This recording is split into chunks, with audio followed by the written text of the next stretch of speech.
as me. I like that. When I was young, I had 2 pair of leaves. Besides that, the pinstripes and the gray. The one I wore on Mondays and Wednesdays. While niggas flirt, I'm throwing tigers on my shirt and alligators. You wanna see the inside? I see you later. They come the drama. Oh, that's that nigga with the fake. Wow, why you punch me in my face? Stay in your place, play your position. They come my intuition. Go in this nigga pocket, rob him while his friends watch it, and hoes clock it. Here comes respect. His crew's your crew, or they might be next. Look at they man, big man, they never try, so we roll with them, stole with them. I mean loyalty. Niggas bought me milks at lunch. The milks with chocolate, the cookies, butter crunch, 80.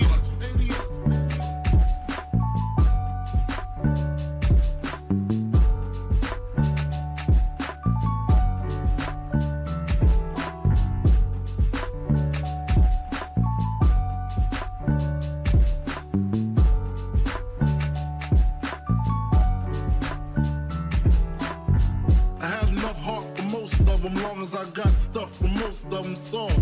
Even when I was wrong, I got my point across. They depicted me the boss. Of course, my orange box cutter make the world go round. Plus I'm fucking bitches ain't my homegirls now. Start stacking, dabbled in crack, gun packing. Nickname Medina, made the scenes, took my Ninas. From gym class to in-glass, pass off for global. The only nigga with a mobile. Can't you see like total? Getting larger in waist and taste. Ain't no telling where this felon is heading. Just in case, keep a shell at the tip of your melon. Clear the space. Your brain was a terrible thing to waste.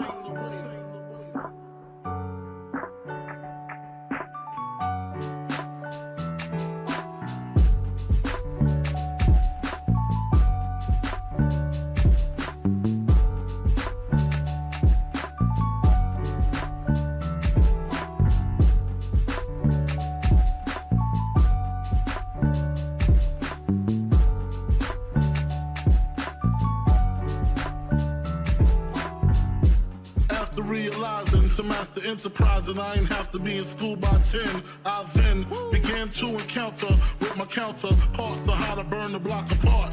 Break it down into sections. Drugs by these selections. Some use pipes, others use injections. Syringe sold separately. Frank the deputy, quick to grab my Smith & Wesson like my dick was missing. To protect my position, my corner, my layer. While we out here, say the hustler's prayer.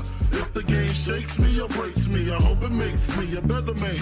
Take a better stand, put money in my mom's hand. Get my daughter this college plan, so she don't need no man. Stay far from timid, only make moves when your heart's in it. And live the phrase, sky's the limit. Motherfucker.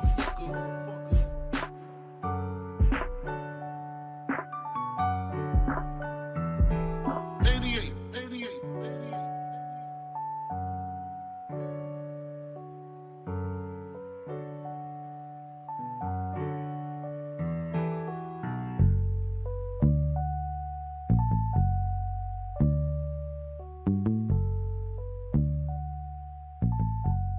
And live the phrase, sky's the limit.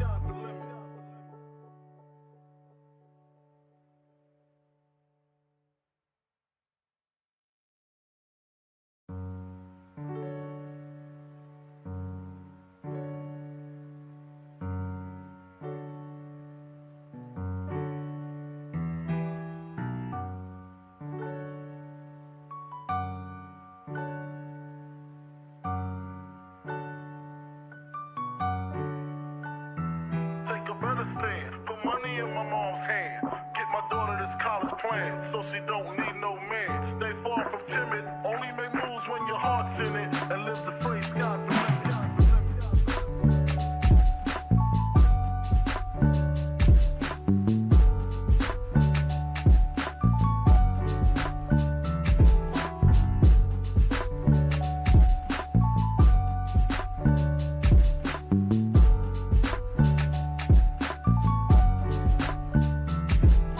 Never been as broke as me. I I was young, I had 2 pair of leaves. Besides that, the pinstripes and the gray.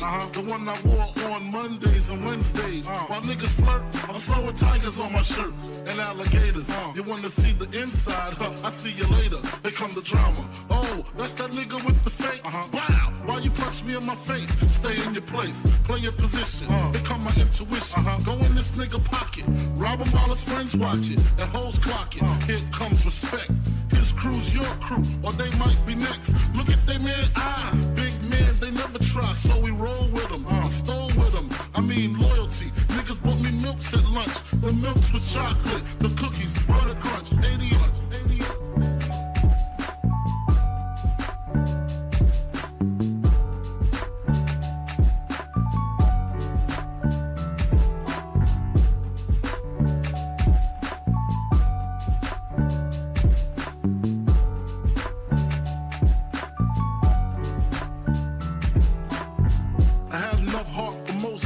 long as I got stuff for most of them soft. Even when I was wrong, I got my point across. They depicted me the boss. Of course, my orange box cutter make the world go round. Plus I'm fucking bitches ain't my homegirls now. Start stacking, dabbled in crack, gun packing. Nickname Medina, made the scenes, took my Ninas. From gym class to English, pass off for global. The only nigga with a mobile. Can't you see like total? Getting larger in waist and taste. Ain't no telling where this felon is heading. Just in case, keep a shell at the tip of your melon. Clear the space. Your brain was a terrible thing to waste.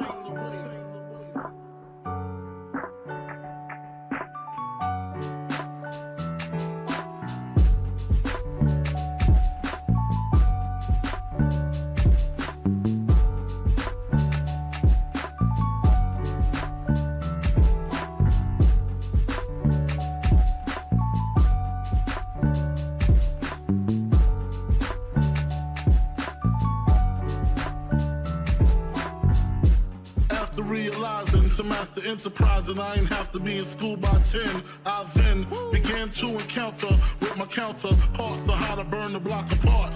Break it down into sections. Drugs by these selections. Some use pipes, others use injections. Syringe sold separately. Frank the deputy, quick to grab my Smith & Wesson like my dick was missing. To protect my position, my corner, my layer. While we out here, say the hustler's prayer.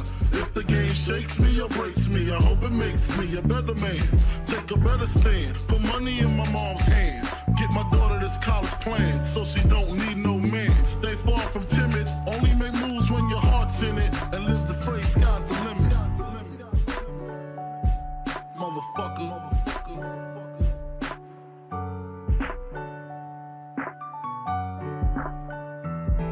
88.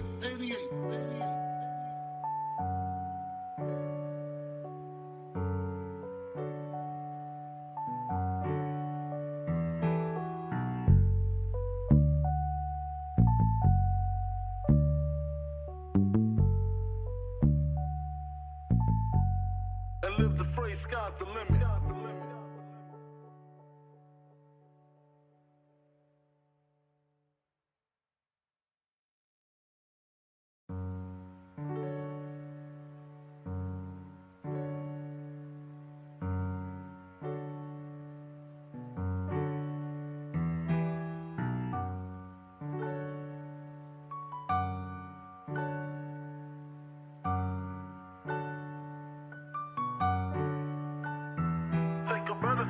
Put money in my mom's hand. Get my daughter this college plan, so she don't need no man. Stay far from timid, only make moves when your heart's in it. And live the phrase, sky's the limit.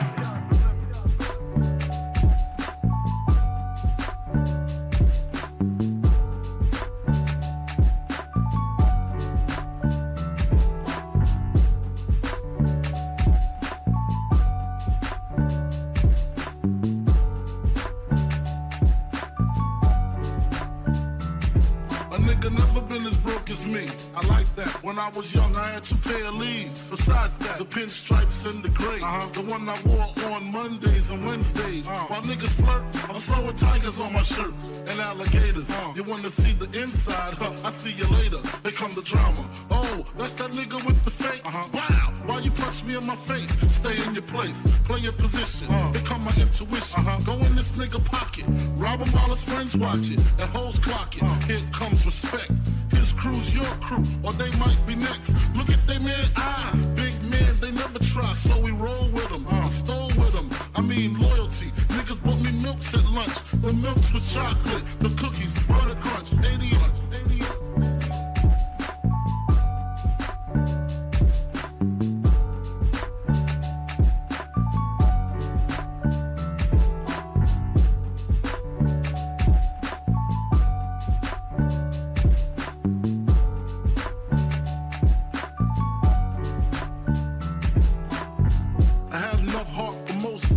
long as I got stuff for most of them soft. Even when I was wrong.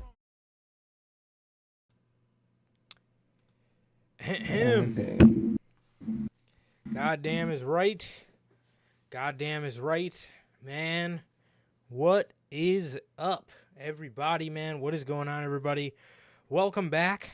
Welcome back to another edition of the Notorious Hills podcast, man. Another great edition of Notorious Unscripted. About to go down here today. And what is going on, everybody, man? And welcome back to, like I said, another episode of Unscripted, as we are 2 weeks away from episode 200 of Unscripted. So that's exciting. That's exciting, as always, man. And, yeah, how the hell is everybody doing, man? And, as always, thank you guys for being here, man. So with that, what is going on, everybody? We are back with another edition of Notorious Unscripted. This is episode 198 of Unscripted, and if this is your first time watching, and you guys do not know who we are here at the Notorious Hills podcast, or if you guys do not know how the show works, rather, jumping ahead here already. If you guys do not know how the show works, every Monday we are on here with Notorious Unscripted after Monday Night Raw, and every Friday we are on here with the news, man, at 4 p.m. Central. If you guys did miss this past Friday's edition of the news, contract season, many WWE contracts, many AEW contracts are up as, like I said, we are kind of in the mix of a contract season, man. Everybody got signed until summer of 2024, I guess. So a lot of contracts coming up, and it's an interesting time, definitely, in the world of wrestling, man. But if you guys did miss that, that is available for you guys on all platforms. That is Anchor, Spotify, Google Podcasts, Apple Podcasts, and if you want to see it first, join us right here live every Friday at 4 p.m. Central with the news, man. Also, if you guys have not got a chance to get your hands on some of the official Notorious Hills podcast merchandise, the very best in the IWC, you guys can now find this live on bonfire.com. Link is at the top of the description of this very video, where you can get all 8 of these beautiful designs and more available on the merch shop. Again, that is bonfire.com. Link is at the top of the description of this very video, man. Also, if this is your first time watching and you guys do not know who we are here at the Notorious Hills podcast, I am Johnny, one half of the host of this very show. And as for the other half, we got my man Sir K here. How the hell are you, man? I'm going good, man. I'm going good. Just been chilling out. Been pretty normal lately, man. Just trying to get shit done, man. Just trying to get shit done. Been pretty normal. Everything's been pretty chill and pretty normal, man. But everything's been good. Like Toronto always asks, how's life? How's the family? Life's good. The family's good. How is everybody doing in the live chat? How is everyone also doing? If you're watching the replay, how you guys doing? And what about you, bro? How are you doing? I'm doing good, man. I'm doing good.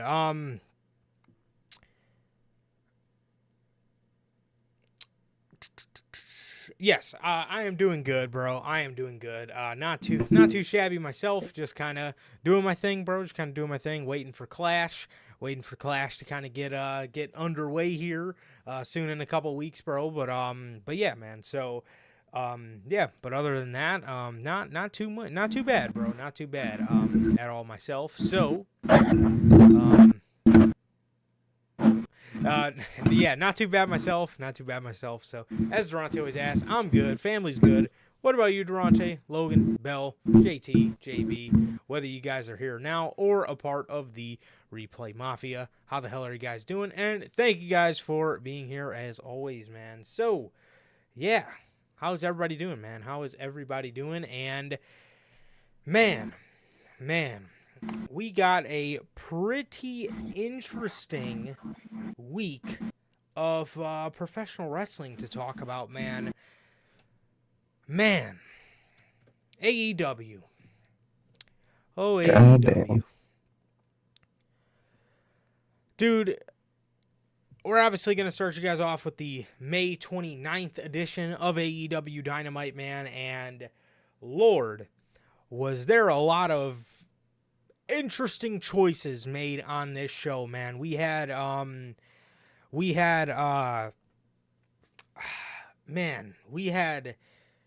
Swerve yet again coming out of a pay-per-view feeling like the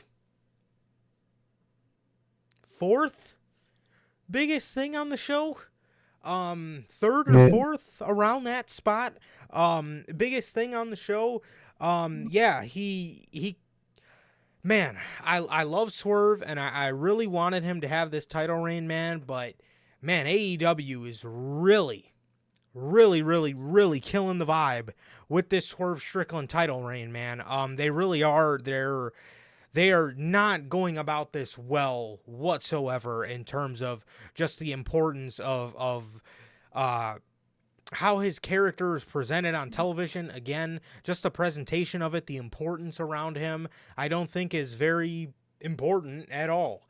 And that's kind of been his whole title reign, man. And it's quite sad to see because myself, as well as a lot of others, wanted to really see Swerve be one of the great AEW champions, and it's kind of just been very Hangman Page-ish, to where a lot of people want to see the title reign, a lot of people get hyped for the title reign. Tony gives us the title reign, and it's nothing more than a title reign. It's not a special title reign in any sense of the word.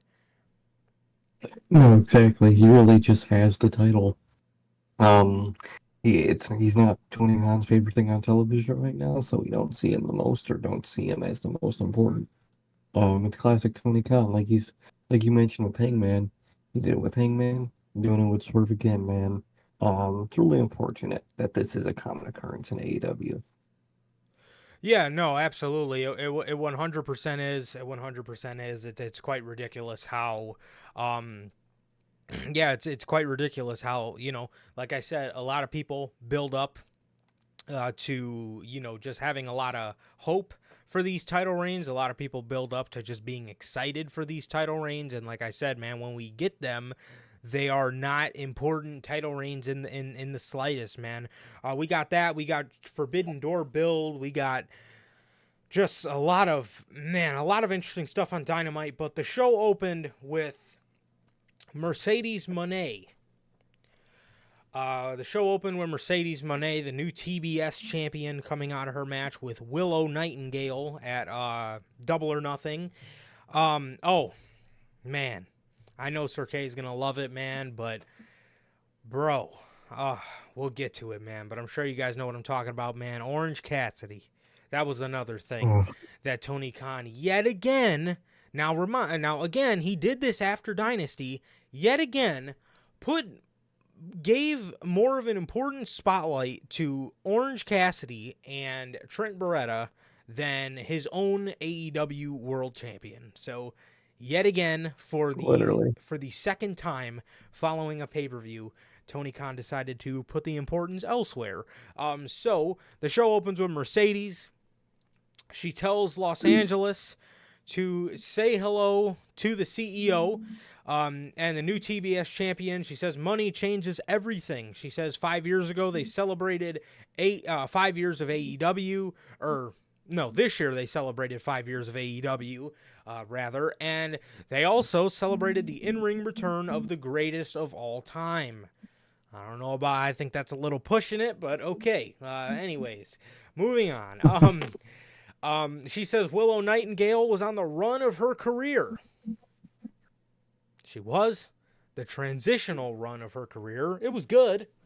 It was good. It was great. It Should have was. lasted longer. She would have. She at this point she should have won at the end of the day. 100%. 100% agree, man. So yeah, she says Willow was on the run of her career and she's so proud that they tore the house down. But damn, Willow, you are way too nice, Mercedes says. She says she's seen Stokely and Chris Statlander turning their back on her from a mile away, and she cannot wait for Willow to return and kick their ass. She says that now that she is the TBS champion, there is a big target on her back. As Sky Blue interrupts on the little Titantron, she interrupts on the Titantron, and she says that she got something for Mercedes for her celebration. She then plays the footage of the infamous moaning attack. Everybody remembers when Mercedes... Oh, dude, it was something, bro. Everybody remembers...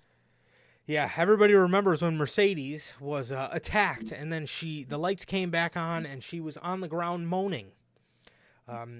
Well, it seems that we have the culprit to the attack.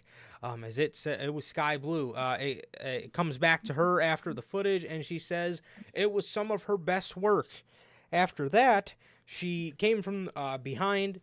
She came from behind, I'm assuming under the ring, and attacked Mercedes Moné and held the TBS championship above her head in the opening segment to Dynamite, man. What did you think about this open to Dynamite this past week?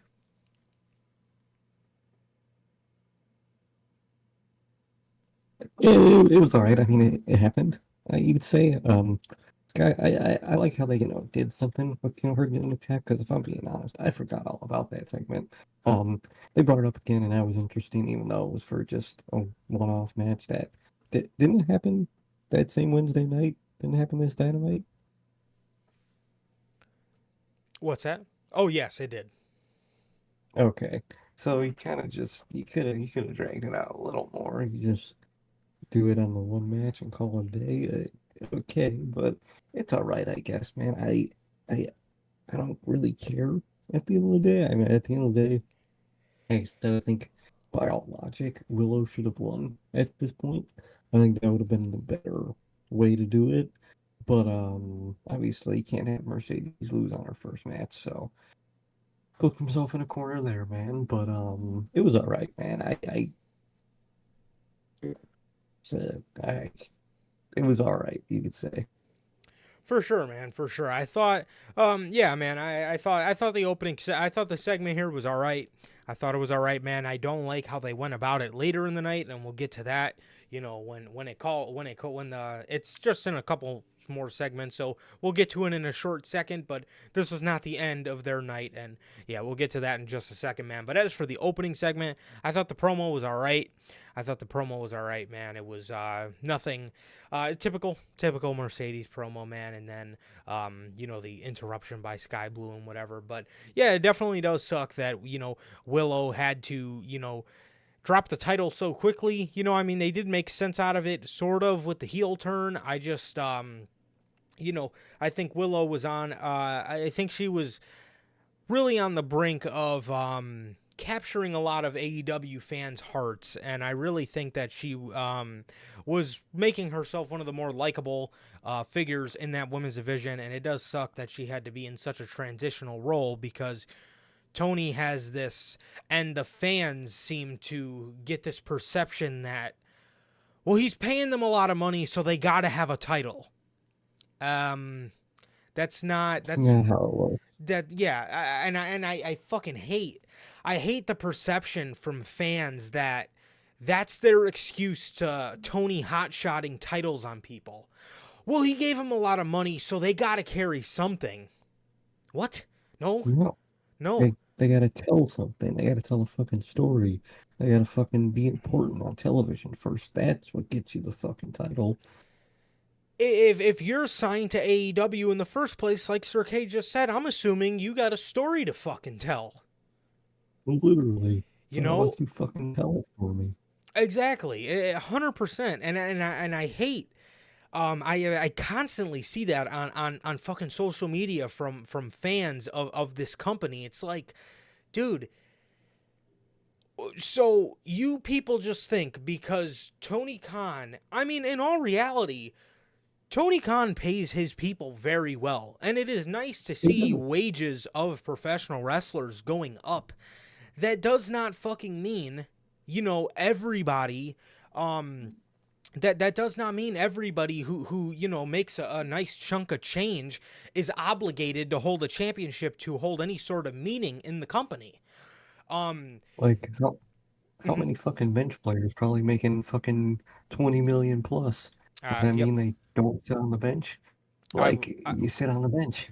I was just gonna mention that if a star player, and we've seen this happen many a times in the NBA, but you see a star player who's maybe great on one team, goes to another, gets a really good contract, but he plays like shit on the good team as opposed to where he came from. He comes over to his new team, he's not playing as good as he was on the other fucking team.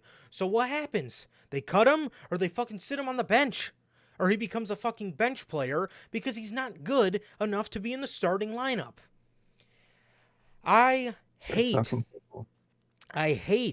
this perception from AEW fans that just because you're making a nice chunk of money, you're obligated to hold a championship because whoop-de-fucking-do, you're making a lot of money. That is such a shitty fucking way to look at things. Chad Gable, right now, is the best part of Monday Night Raw. Is he holding a championship? Sure, he's chasing for one, but like I said with the example last week of Drew McIntyre, building up to the Royal Rumble, and pretty much his whole heel turn of later of last year when he wasn't chasing anything other than Jey Uso, that was the fucking best part about Monday Night Raw. Mm-hmm. Sami Zayn, when Sami Zayn was in the Bloodline, was he chasing any championships? No. He was just telling a great fucking story in the group. It's like that's just how that's what attracts people. Story, momentum, feeling. Why do you think we wanted Swerve to win in the first place? Because it felt something. It meant something.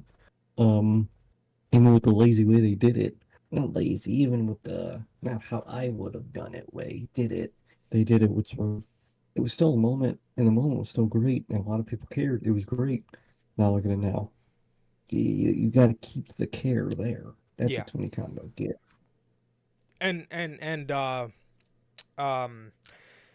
Last year, after WrestleMania 39, when Roman Reigns did not drop the championships, what was the one thing everybody said about his summer run?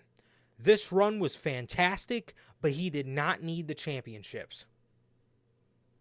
That's because there was more importance on just the story he was telling, and he didn't need to hold a championship to tell a great fucking story. No. It's that simple. Now, he kept the championships, and everything did end up working out, but in the end, he did not need those titles to get through the summer. If he would have dropped the titles, he would have got through the summer just fine, so... Oh, fuck yeah. So, it doesn't make much sense to me, man, but we'll get to this in a little bit, man, but we'll get back to Mercedes in a little bit, but the Elite, they do their little walk-in segment where they pull up in a Ford SUV, and Jack Perry pulls up in the Scapegoat bus. So he's still driving the short bus around. That's painted all black and just says Scapegoat on the front of it for some reason, but it's cool. I don't mind it. Literally. Apparently, he actually is driving that from show to show. He is. So, I did I see don't know where he got it. I don't know why he did it, but good for him, I guess. He enjoys the short bus. Yeah, he's just living the gimmick. I wonder if he houses wrestlers in the back of it. That's maybe.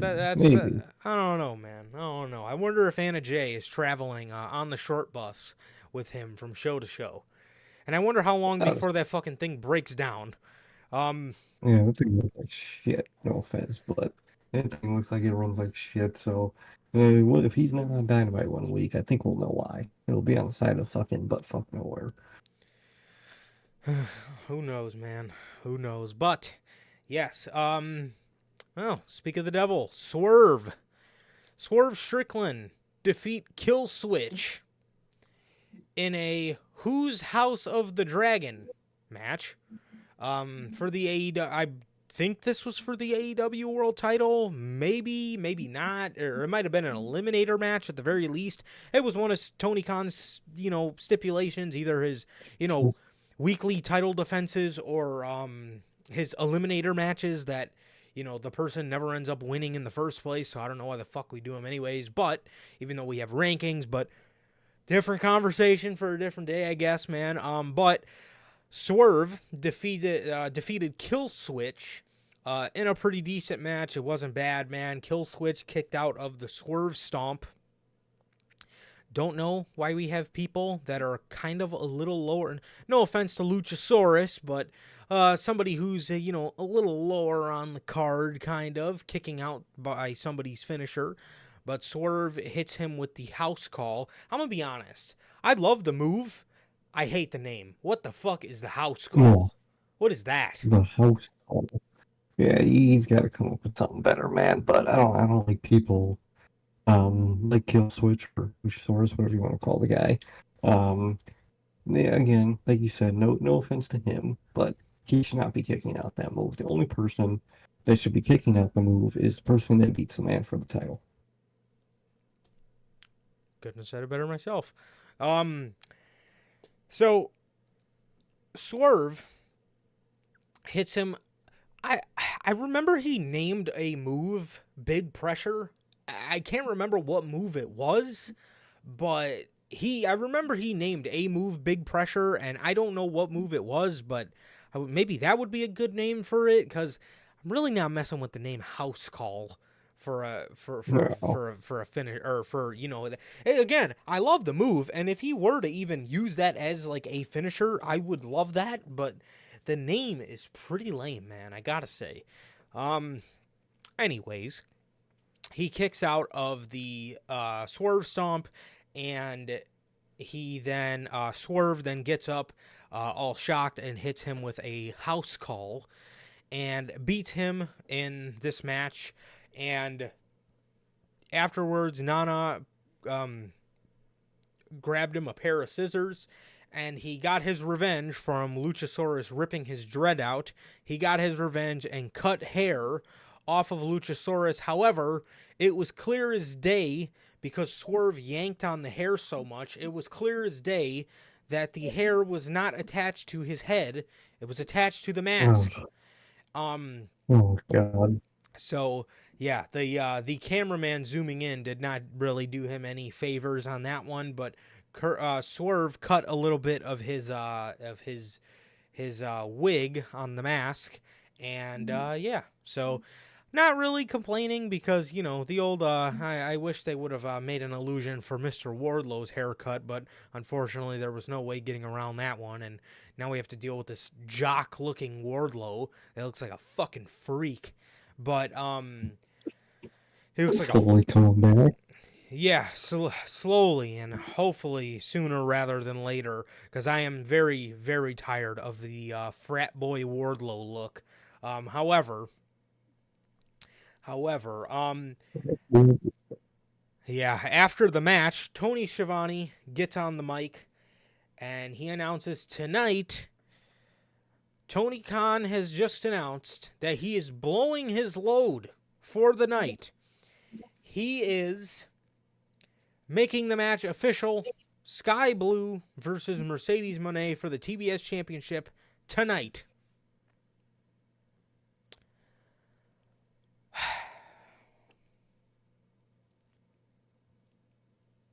I genuinely do not understand this guy's obsession with having the champion immediately defend the title right after they win it, or right after a pay-per-view.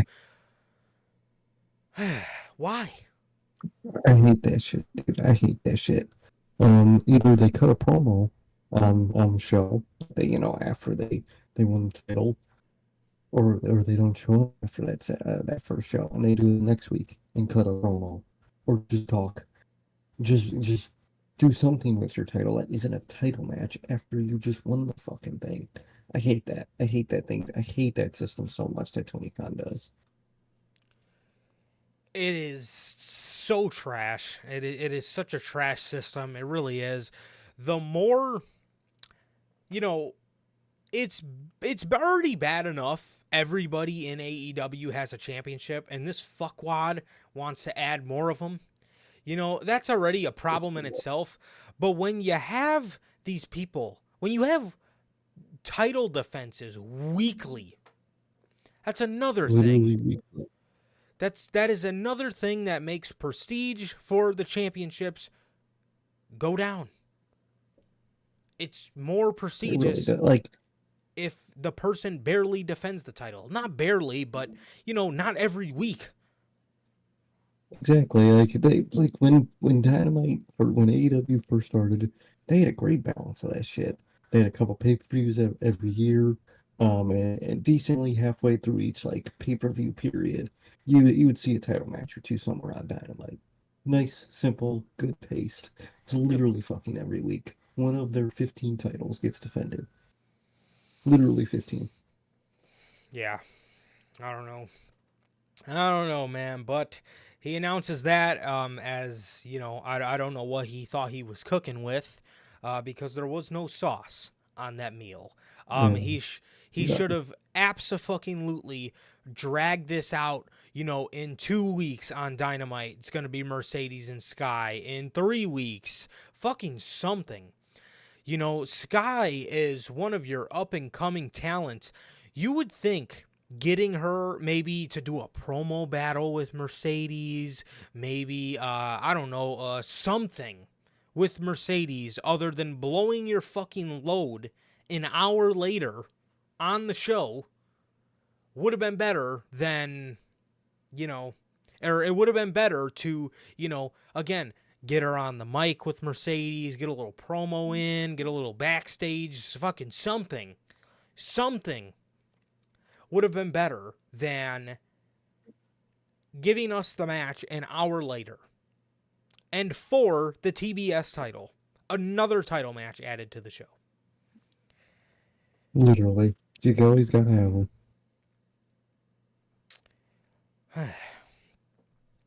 Jon Moxley was backstage as he was talking about his match later with Rocky Romero.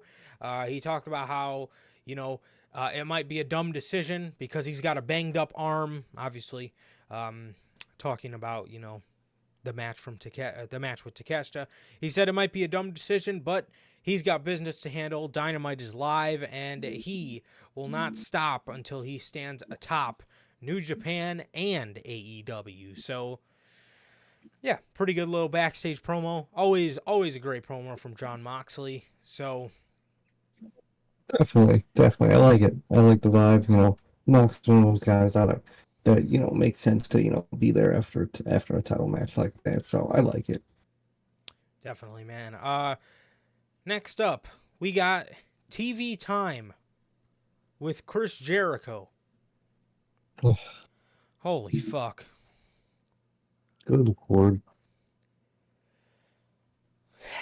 Jericho comes out and he asks, "Who wants more TV time? I know I do." That Mm, was lame. And there's a lot of lame in this segment.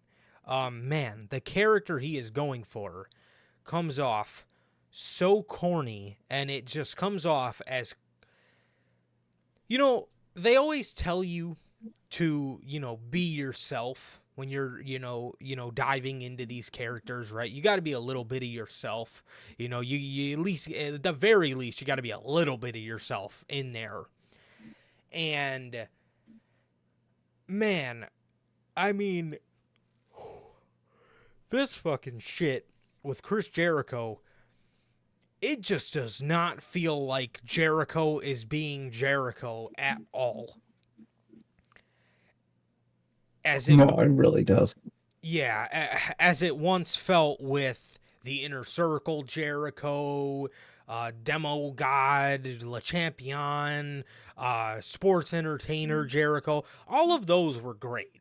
All of those felt like Jericho was being Jericho. This corny Chase U ripoff shit is not fucking it, man. It's not.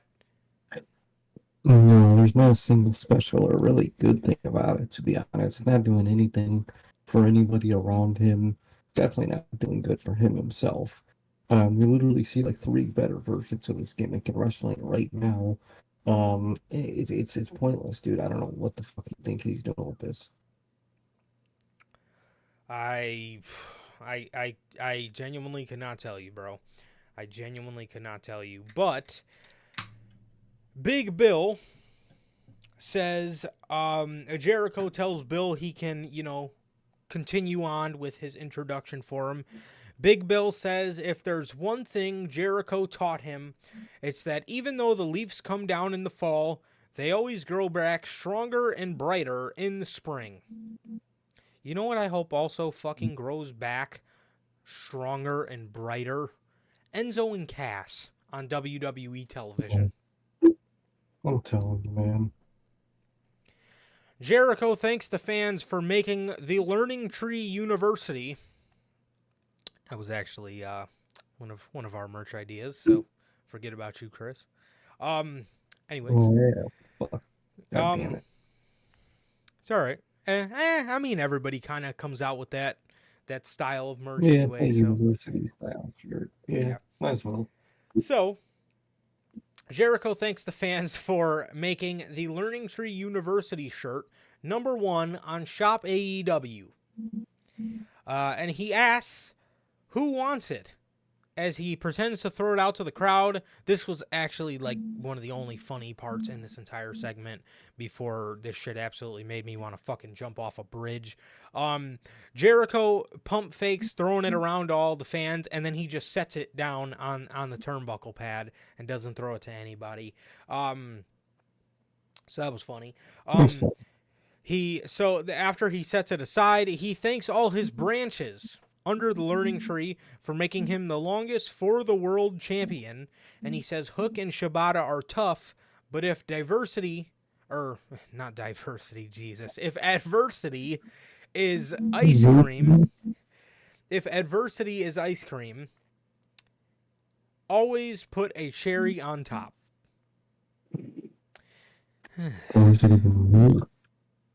Man.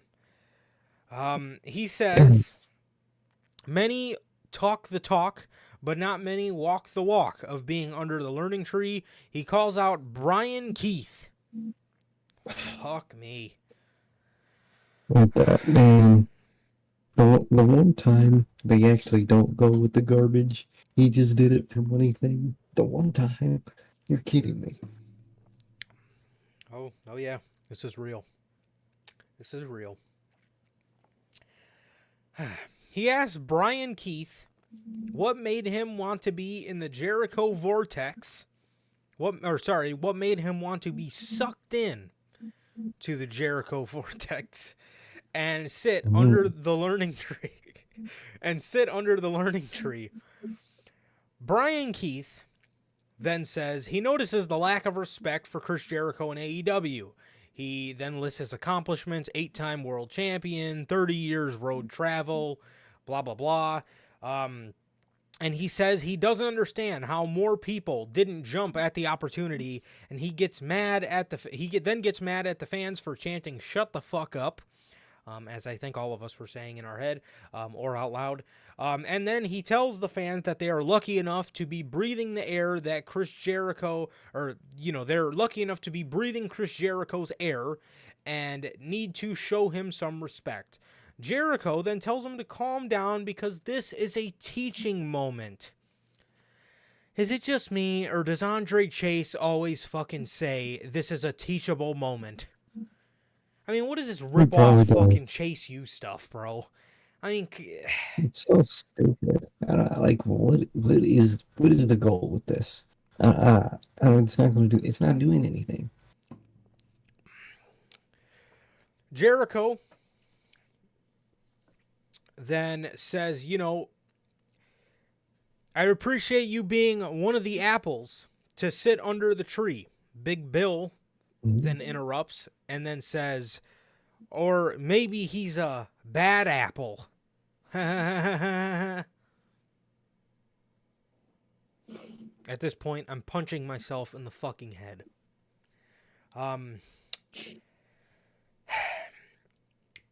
Jericho says he respects that Keith helped him, and he respects that Keith is a bad man, and that he was willing. He was willing to help him. He says he respects that he was willing to help him, and that he was, and that he was willing to jump on the opportunity. And he tells him that he is welcome to be in the learning tree as long as he wants. After this, Hook comes out, and as Hook is marching to the ring, Samoa Joe walks up and whispers something in his ear, and the two walk away together. I'm not gonna lie, this is something that actually could be really good if Hook doesn't go to WWE, which if he does want to abandon ship and move on to WWE, completely understand. But this could be something interesting. Probably not, because Tony will probably go nowhere with it, but it could be under the right under the right pen for sure. Definitely under a different booker, it would probably be really good. But it's just going to be another Hook catchphrase name tag team. We're probably going to have Hook to be Joe. forced to watch. Hook Joe, Samoa Hook, The Destroyers. Along that fucking line. Oh god. Something like that, and that's all it's gonna be. And then they're gonna slowly never interact on TV again and never bring it up. It's gonna be the classic what they do with Hook. I really want that man in WWE, man. I really do. For sure. I think I think he desperately, and I mean desperately, needs the Performance Center because, man, we got to get this guy doing something else other than a suplex, for the fucking love of God. We then get a video package for CMLL's Stephanie Vaquer, who is the New Japan Strong Champion.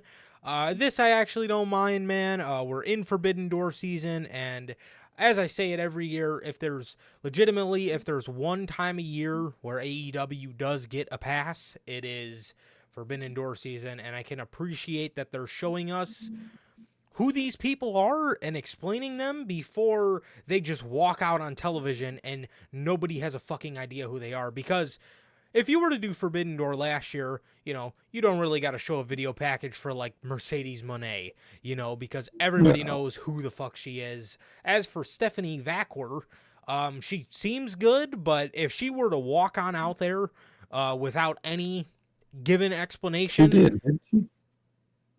She did, but they gave her a video package. Oh yeah, but for like 2 weeks we didn't know who the fuck she was. I thought this was her first time. Is this not her first time? No, I thought No, I think if it's the same person, which I'm almost guaranteed positive it is. She showed up on Dynamite 2 weeks ago or something, like from a Mercedes, like last week or 2 weeks ago, and like came out and was like on the stage looking at Mercedes or something. It was something along those lines. Or she was looking at Tony. She was looking at somebody. Well, she ended up coming out at the end of this Dynamite that we're talking about right now. I remember someone else came out a couple weeks ago. It might be a different nobody, but I'll have to see her. It could very well be the case. Yeah, I mean, if there's one time a year they get the pass for this kind of stuff, that's fine with me. But I'm glad we got a little something before she walked out on fucking Dynamite, which obviously happened later in the show on this night. But yeah, so. Definitely, man. Definitely. It's interesting. We'll see how it goes, but not bad. I like how they're actually explaining who people are, and I hope they keep up with that, man. Especially this year with all these like CMLL people and shit. They really fucking need to do it now. For sure, man. Jon Moxley defeats Azúcar Rocky Romero. What the fuck is up with the little nickname? I hate that AEW does lets people do that. Is they could just change their name for like a week and they fucking put it in the graphic and what I hate that. Like Penta, how he's always changing his name. Like, bro, you got a name, just fucking stick with it, bro. Yeah, I hate that shit. yeah, it's incredibly annoying. But this week he's Azúcar Rocky Romero, and Jon Moxley defeats him in an eliminator match for the IWGP World Heavyweight Championship. I love IWGP Eliminator matches, man. Shit. Yeah, literally just had one on the pay-per-view. God.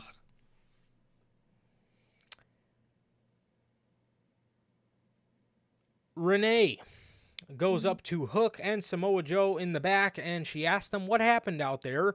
Joe said that today we learned a valuable lesson. Today they learned a valuable lesson. We do not work on their time. We are dangerous men. They exist on our time. So, pretty cool promo here from Samoa Joe as him and Hook walk away. I actually, like, again, I like it. You know, they have the history of Hook standing up to Samoa Joe when he was World Heavyweight Champion. You know, Joe beat the absolute shit out of him. You know, gained his respect, some would say. Probably gained Samoa Joe's respect. And now, Samoa Joe, you know, sees something in him and he wants to, you know, bring the best out of him. I don't know if Samoa Joe's the guy for that. I maybe think Matt Bloom is the right guy to see the potential out of Hook and, you know, bring that out of him. But as for, you know, what they're going for, I actually don't mind it. Definitely, man. Definitely. I like the idea. I like the look. I do like the vibe of it. So we'll see how they do it. And I know they'll fuck it up, but it'll be nice while it lasts, man. But it's interesting. Yes, they 100% will. Don Callis is out in the ring, and he says it's been a great honor to scout Orange Cassidy. And he says he sees a lot of Orange in himself. What? Orange Cassidy then comes out.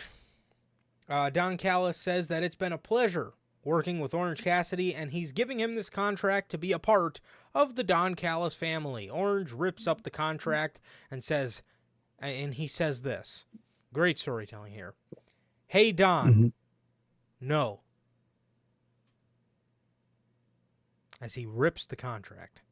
Man, really, really intriguing dialogue by Orange Cassidy there. Don Callis then says nobody tells him no.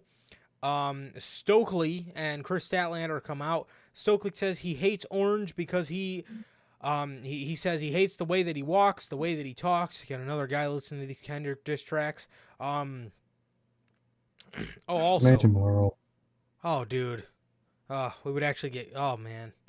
We would get some fucking great innuendos on commentary. Speaking of the whole Kendrick and Drake beef, I don't know if Drake is paying YouTube TV for some commercials, but for whatever reason tonight on my YouTube TV, I just was getting spammed with fucking what is the jingle? The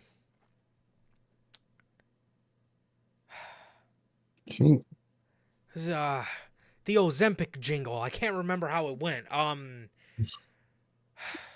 Oh, I hate you so much. Man, what is it's some. It's like sings the O. Yeah, I keep thinking of O'Reilly's, but it's not that. It's Oh my god. Jokes about Ozempic. Oh my god. Commercial. I hold on. I gotta get this. Dude, it's on get this shit. Hold on. Come on, play this fucking commercial.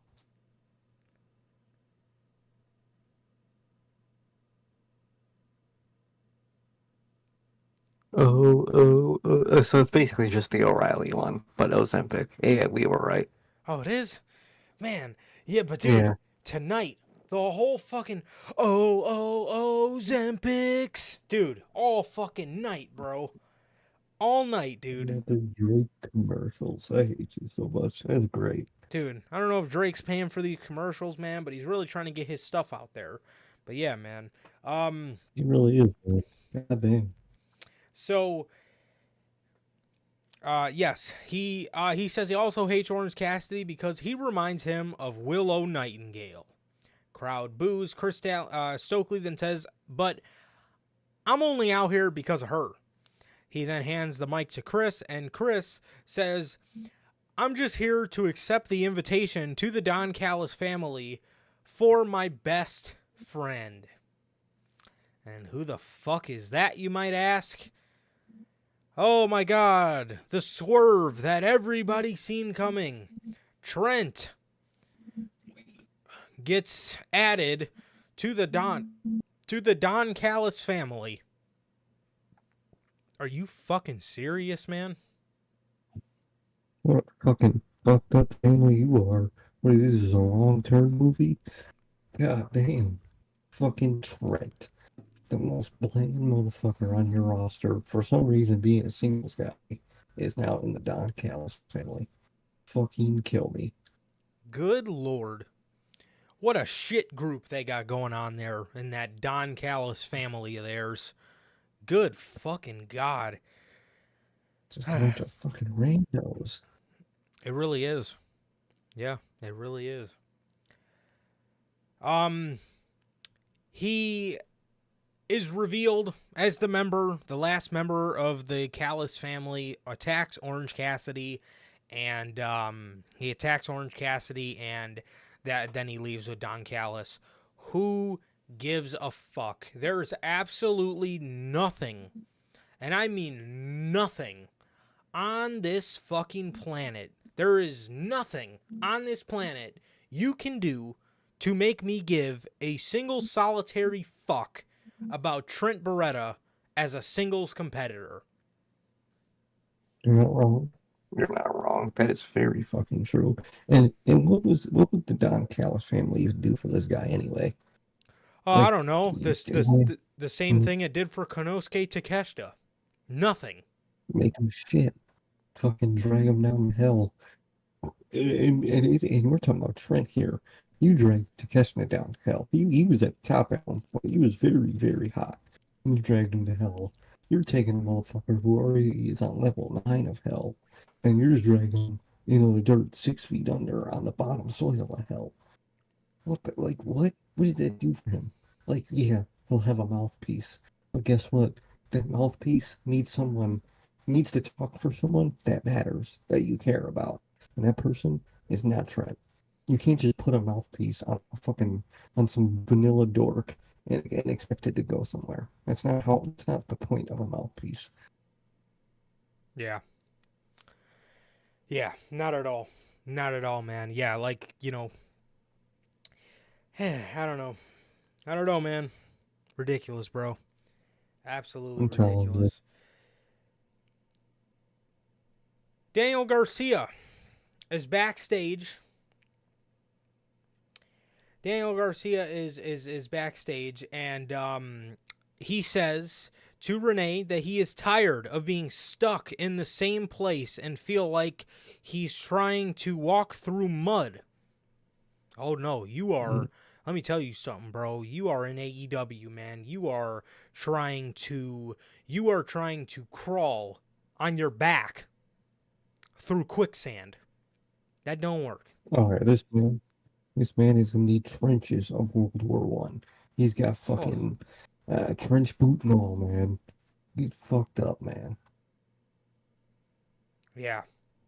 I mean, so he says he's tired of being stuck in the same place, and he's coming after the International Championship. He doesn't care who holds it, and if Will Ospreay still has his hands on the championship, he's going to make he's going to make his bags a lot lighter on those international flights.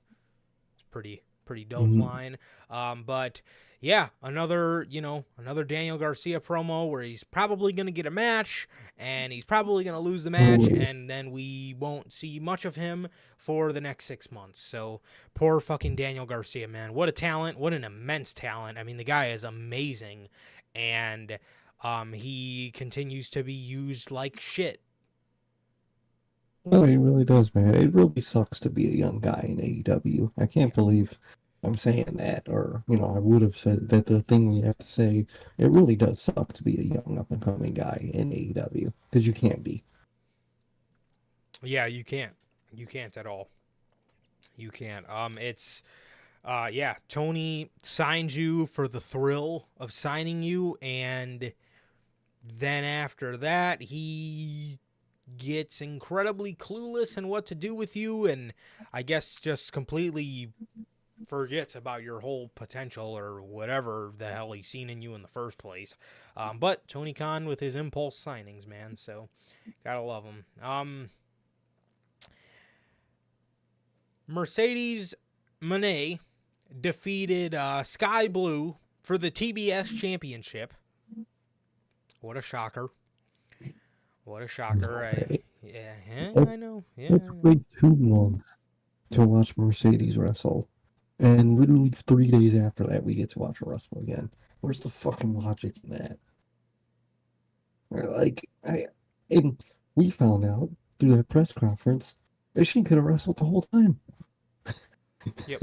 So they just waited 2 months for nothing. Oh, fucking idiot. Like, what are you doing, bro? What are you doing? Yeah. I don't know, man. I don't know anymore. No, I really don't. Good old Tony Khan painting over the fucking moldy wall. Literally. Moné defeats Sky Blue for the TBS Championship in what was a pretty good match. And afterwards, Stephanie, what was her name? Stephanie Vacquer comes out and holds up the New Japan Strong Women's Championship, standing on the ramp to Mercedes holding the TBS Women's Championship. And, these two have a face-off, and I'm sure this is going to be the match for Forbidden Door, so hopefully it should be pretty good. It should be. Let's hope it is, and it'll probably be pretty fine. So it's not bad.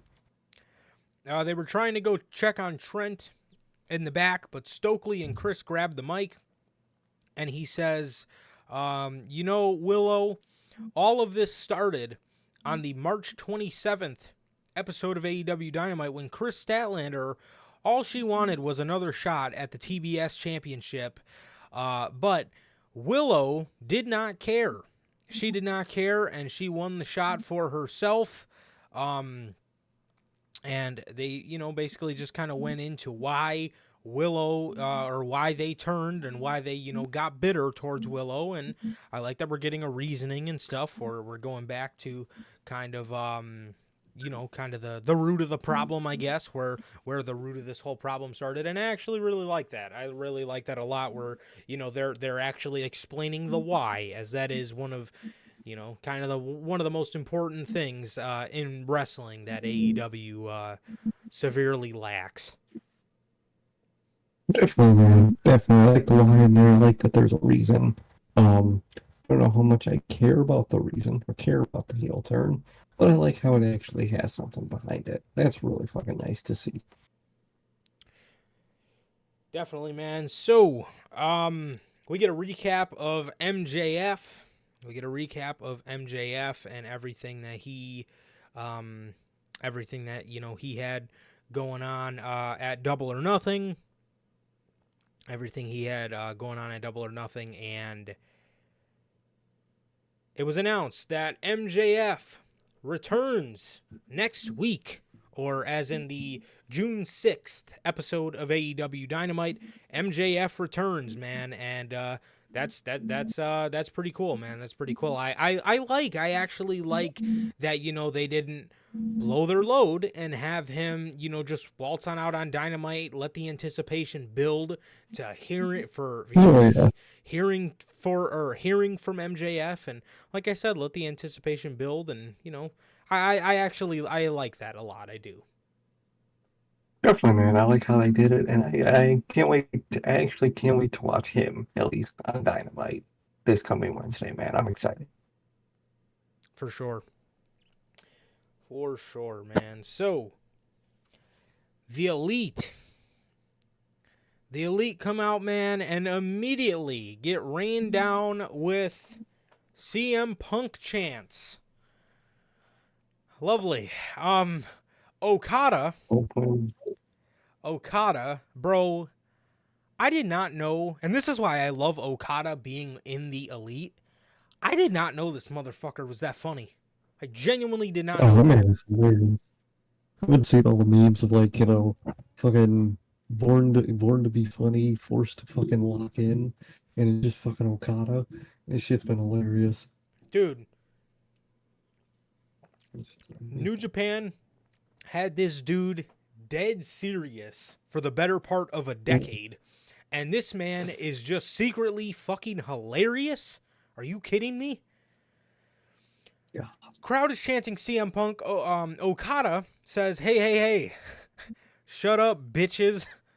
Bro, that immediately popped me. Immediately. Jack Perry and the Young Bucks are all kind of, you know, they all got their eyes, you know, real big, and they're all kind of like trying not to laugh. Jack Perry then says, before I start, just remember, the Elite run this shit. He says Tony Khan and Kenny Omega picked their dream teams, and they still beat them. Jack says after all that, he took his piece of the dragon with him when he pinned one of the greatest professional wrestlers to ever live. Nick then brags about the release of their Young Buck Reebok pump shoes. You know, he did flex a little bit. He did say, you know, these are the fastest selling or highest selling, you know, Reebok shoes in many years. And then he says, Okada, we got a gift for you, man, as he shows a video of a Lamborghini pulling up to Dynamite, and the guy, you know, jams on the brakes, so Okada's probably already got to get a fucking brake job on his new Lambo. And you know, they start revving the engine, and Nick breaks out a "You deserve it" chant for Okada. Bro, Okada starts fucking fake crying, and he's going, oh, thank you, and he's got his hand over his face. He removes his hand, and he's just fucking looking straight, just stone-faced into the camera. Bro. That man is hilarious, dude. Who's this guy? God. This man, oh my God, this man is, dude, he was cracking me up, bro. This man Okada is fucking funny as fuck, man. He really is. Matt Jackson then gets some time in the mic. He says it's time to get down to business. He says, look, Adam Copeland got injured this past Sunday at Double or Nothing, and this one's on me, guys. This one's on me because we were at the go position.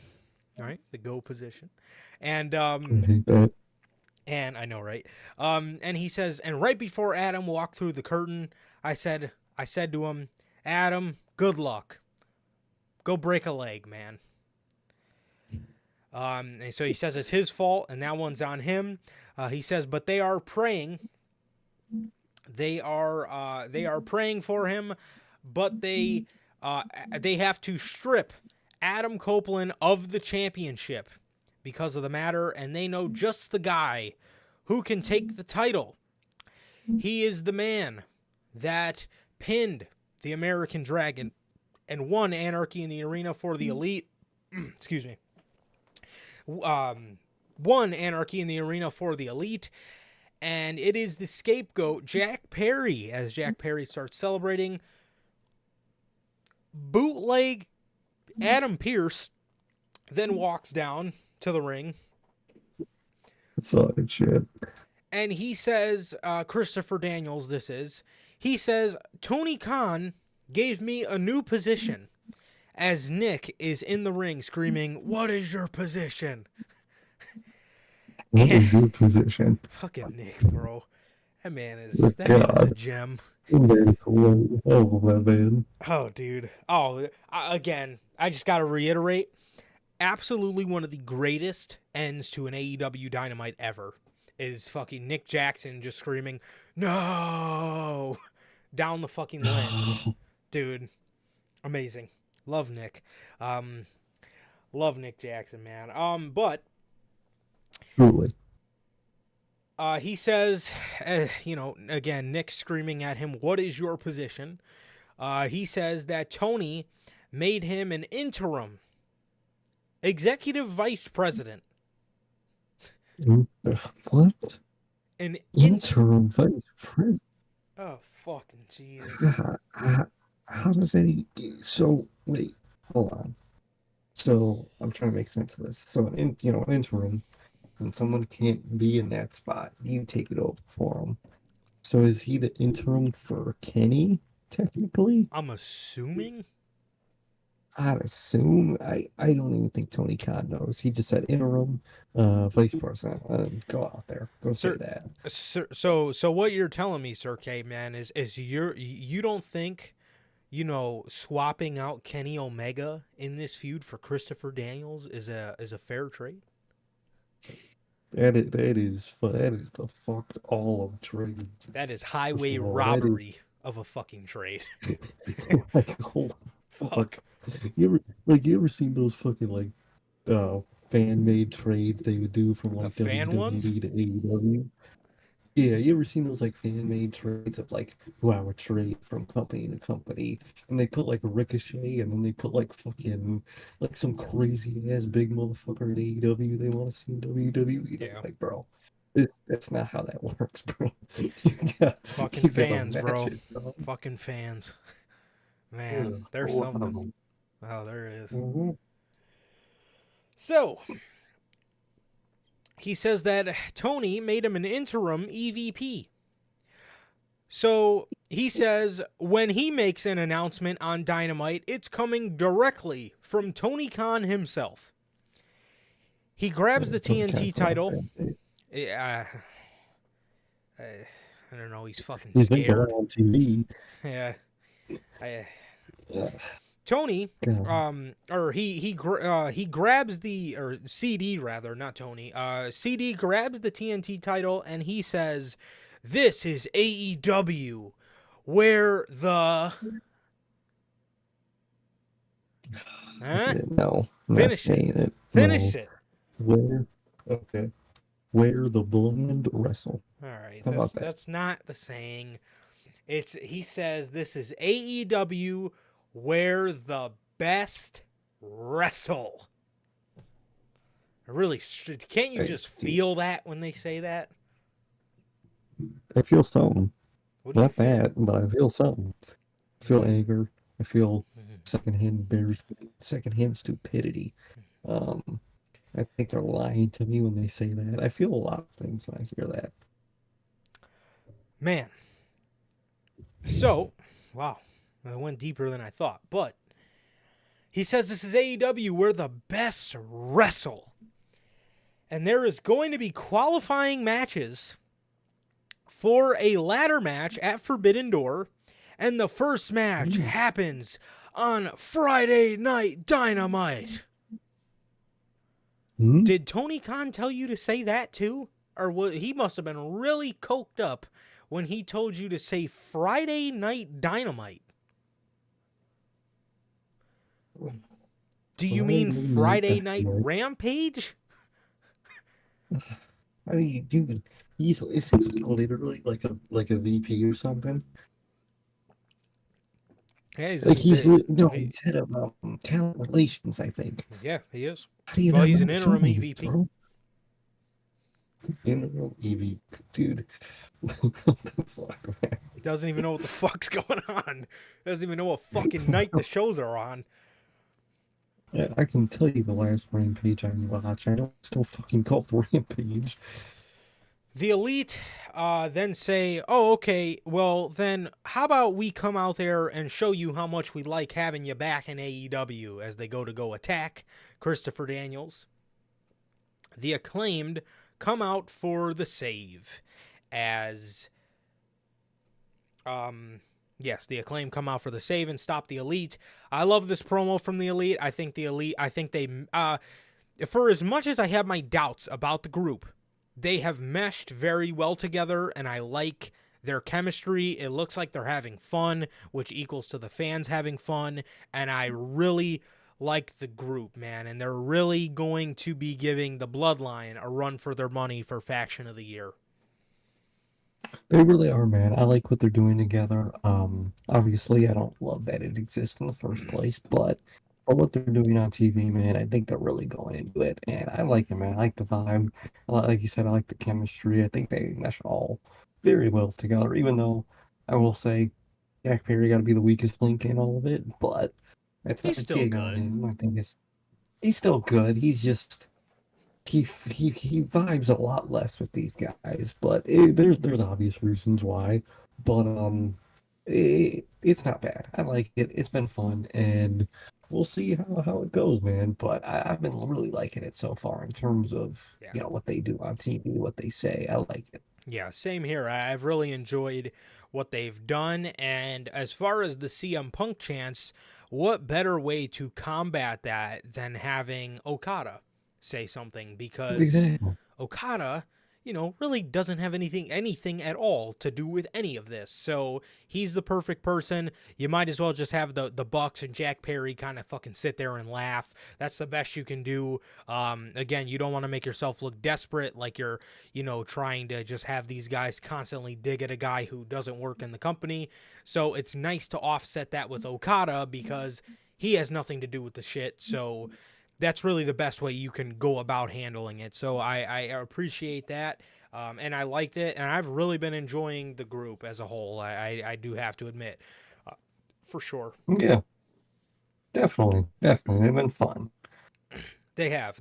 Like I said, It's really only What were you saying? it's really only their opponents that have been the weak part of them, Yeah. if that makes sense. Definitely. But all these guys, all these guys have done great, and it looks like they go out there and have fun. And again, that translates on TV. People pick up on that kind of energy, and people love it.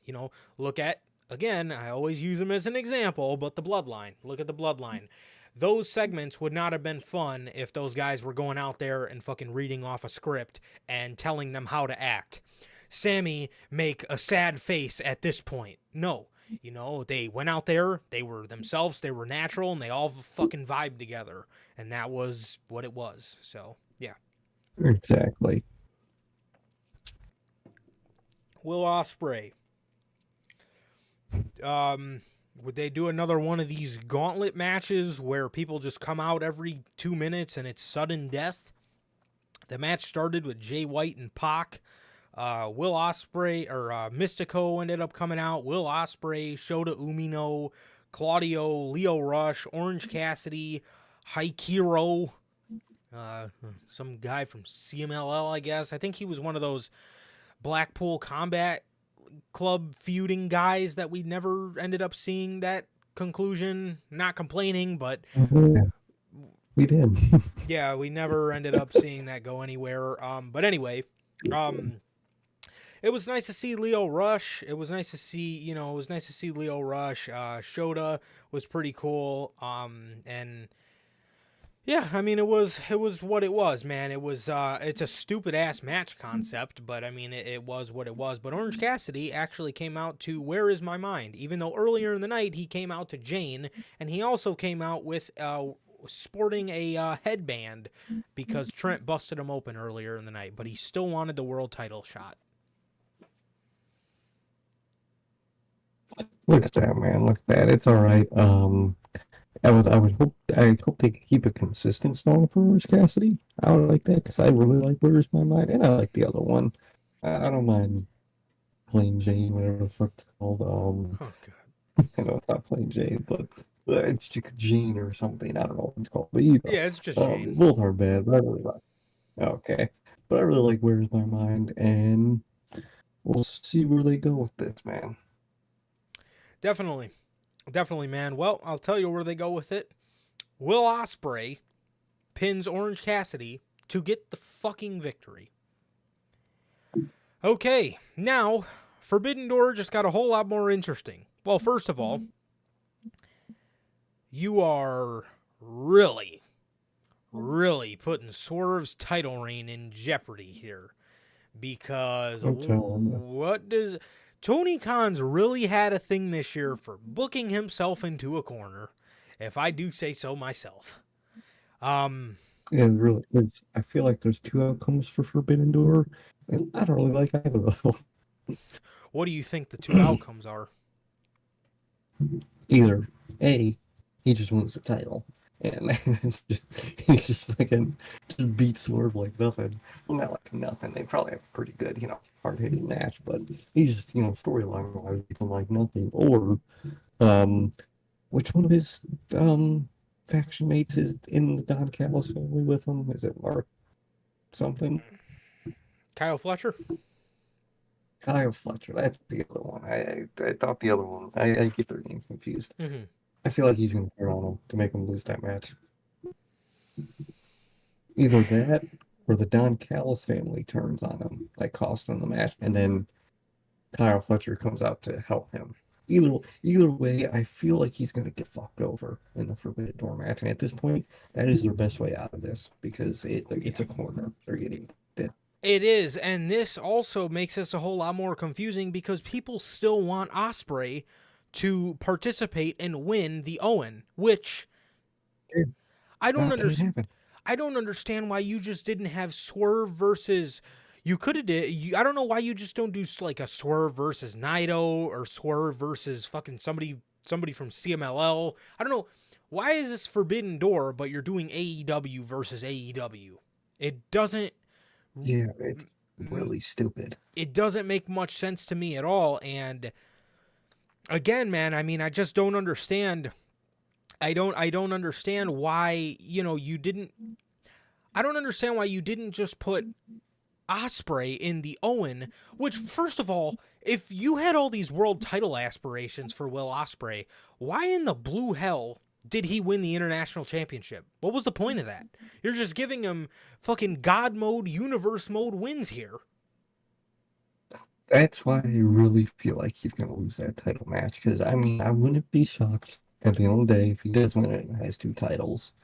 But I feel like that's the dead giveaway for me, that he's going to lose that title match. And then someone in the Don Callis family, probably Takeshita, I bet, is going to take that title from him. I could see that. I could see that being a logical outcome, but in terms of the Owen, does MJF win the Owen now to go after Swerve? Does Tony Khan just fucking put Will Ospreay right in that too? I could very well see that. I could very well see that. He's very, very good at blowing his load. I don't know what the fuck they do, but I'm telling you, man, Forbidden Door just got a whole lot more interesting because, man, which, I mean, if I could say anything, my interest level for Forbidden Door was not very high, but now that you have this high stakes match on the card, it definitely makes it a little bit more enticing, for sure, but yeah, I just don't know what Tony's obsession is with booking himself into a corner and booking himself into situations that do not call for it yet. At the very least, you could have saved this shit for Wembley. Bro, this guy got here in March. March is the 3rd month of the year. 3 months later, in June, the 6th month of the year, he's already challenging for the World Heavyweight Championship. With That's insane. A whole nother title. Good Lord. Good fucking Lord. I don't get it. I really don't get what they're doing. I don't get it. I don't know. I don't know why things can't just be smooth, why things can't just, just naturally fall into place anymore. I don't get why things have to be so rushed and why things have to be just so, just like I said, rushed in AEW. And you're also running the risk of a lot of people rooting for Will Ospreay because of the way you've treated Swerve Strickland in this title reign. Literally. You're already, people are getting a little annoyed with the handling of Swerve Strickland as world champion, and you're not making it any better on yourself. You're not. And you're also putting him up against the guy who's really the main priority on the show, and I don't know how you think that's going to bode for your creative, because you are booking yourself into a corner. A massive fucking corner. Constantly with this fucking guy, booking himself into a corner. Ridiculous. He loves doing it, man. Absolutely ridiculous, man. It's infuriating, but that was your episode of AEW Dynamite for May 29th edition of AEW Dynamite, man, and that was that. Again, some of the things on the show I liked. Other things on the show just left me scratching my fucking head because I'm just thinking to myself, what the fuck are they doing? And that's classic Tony Khan. I mean, that's nothing I'm not used to at this point, but it's something nonetheless, and it's annoying. So, I don't know, man. 100%.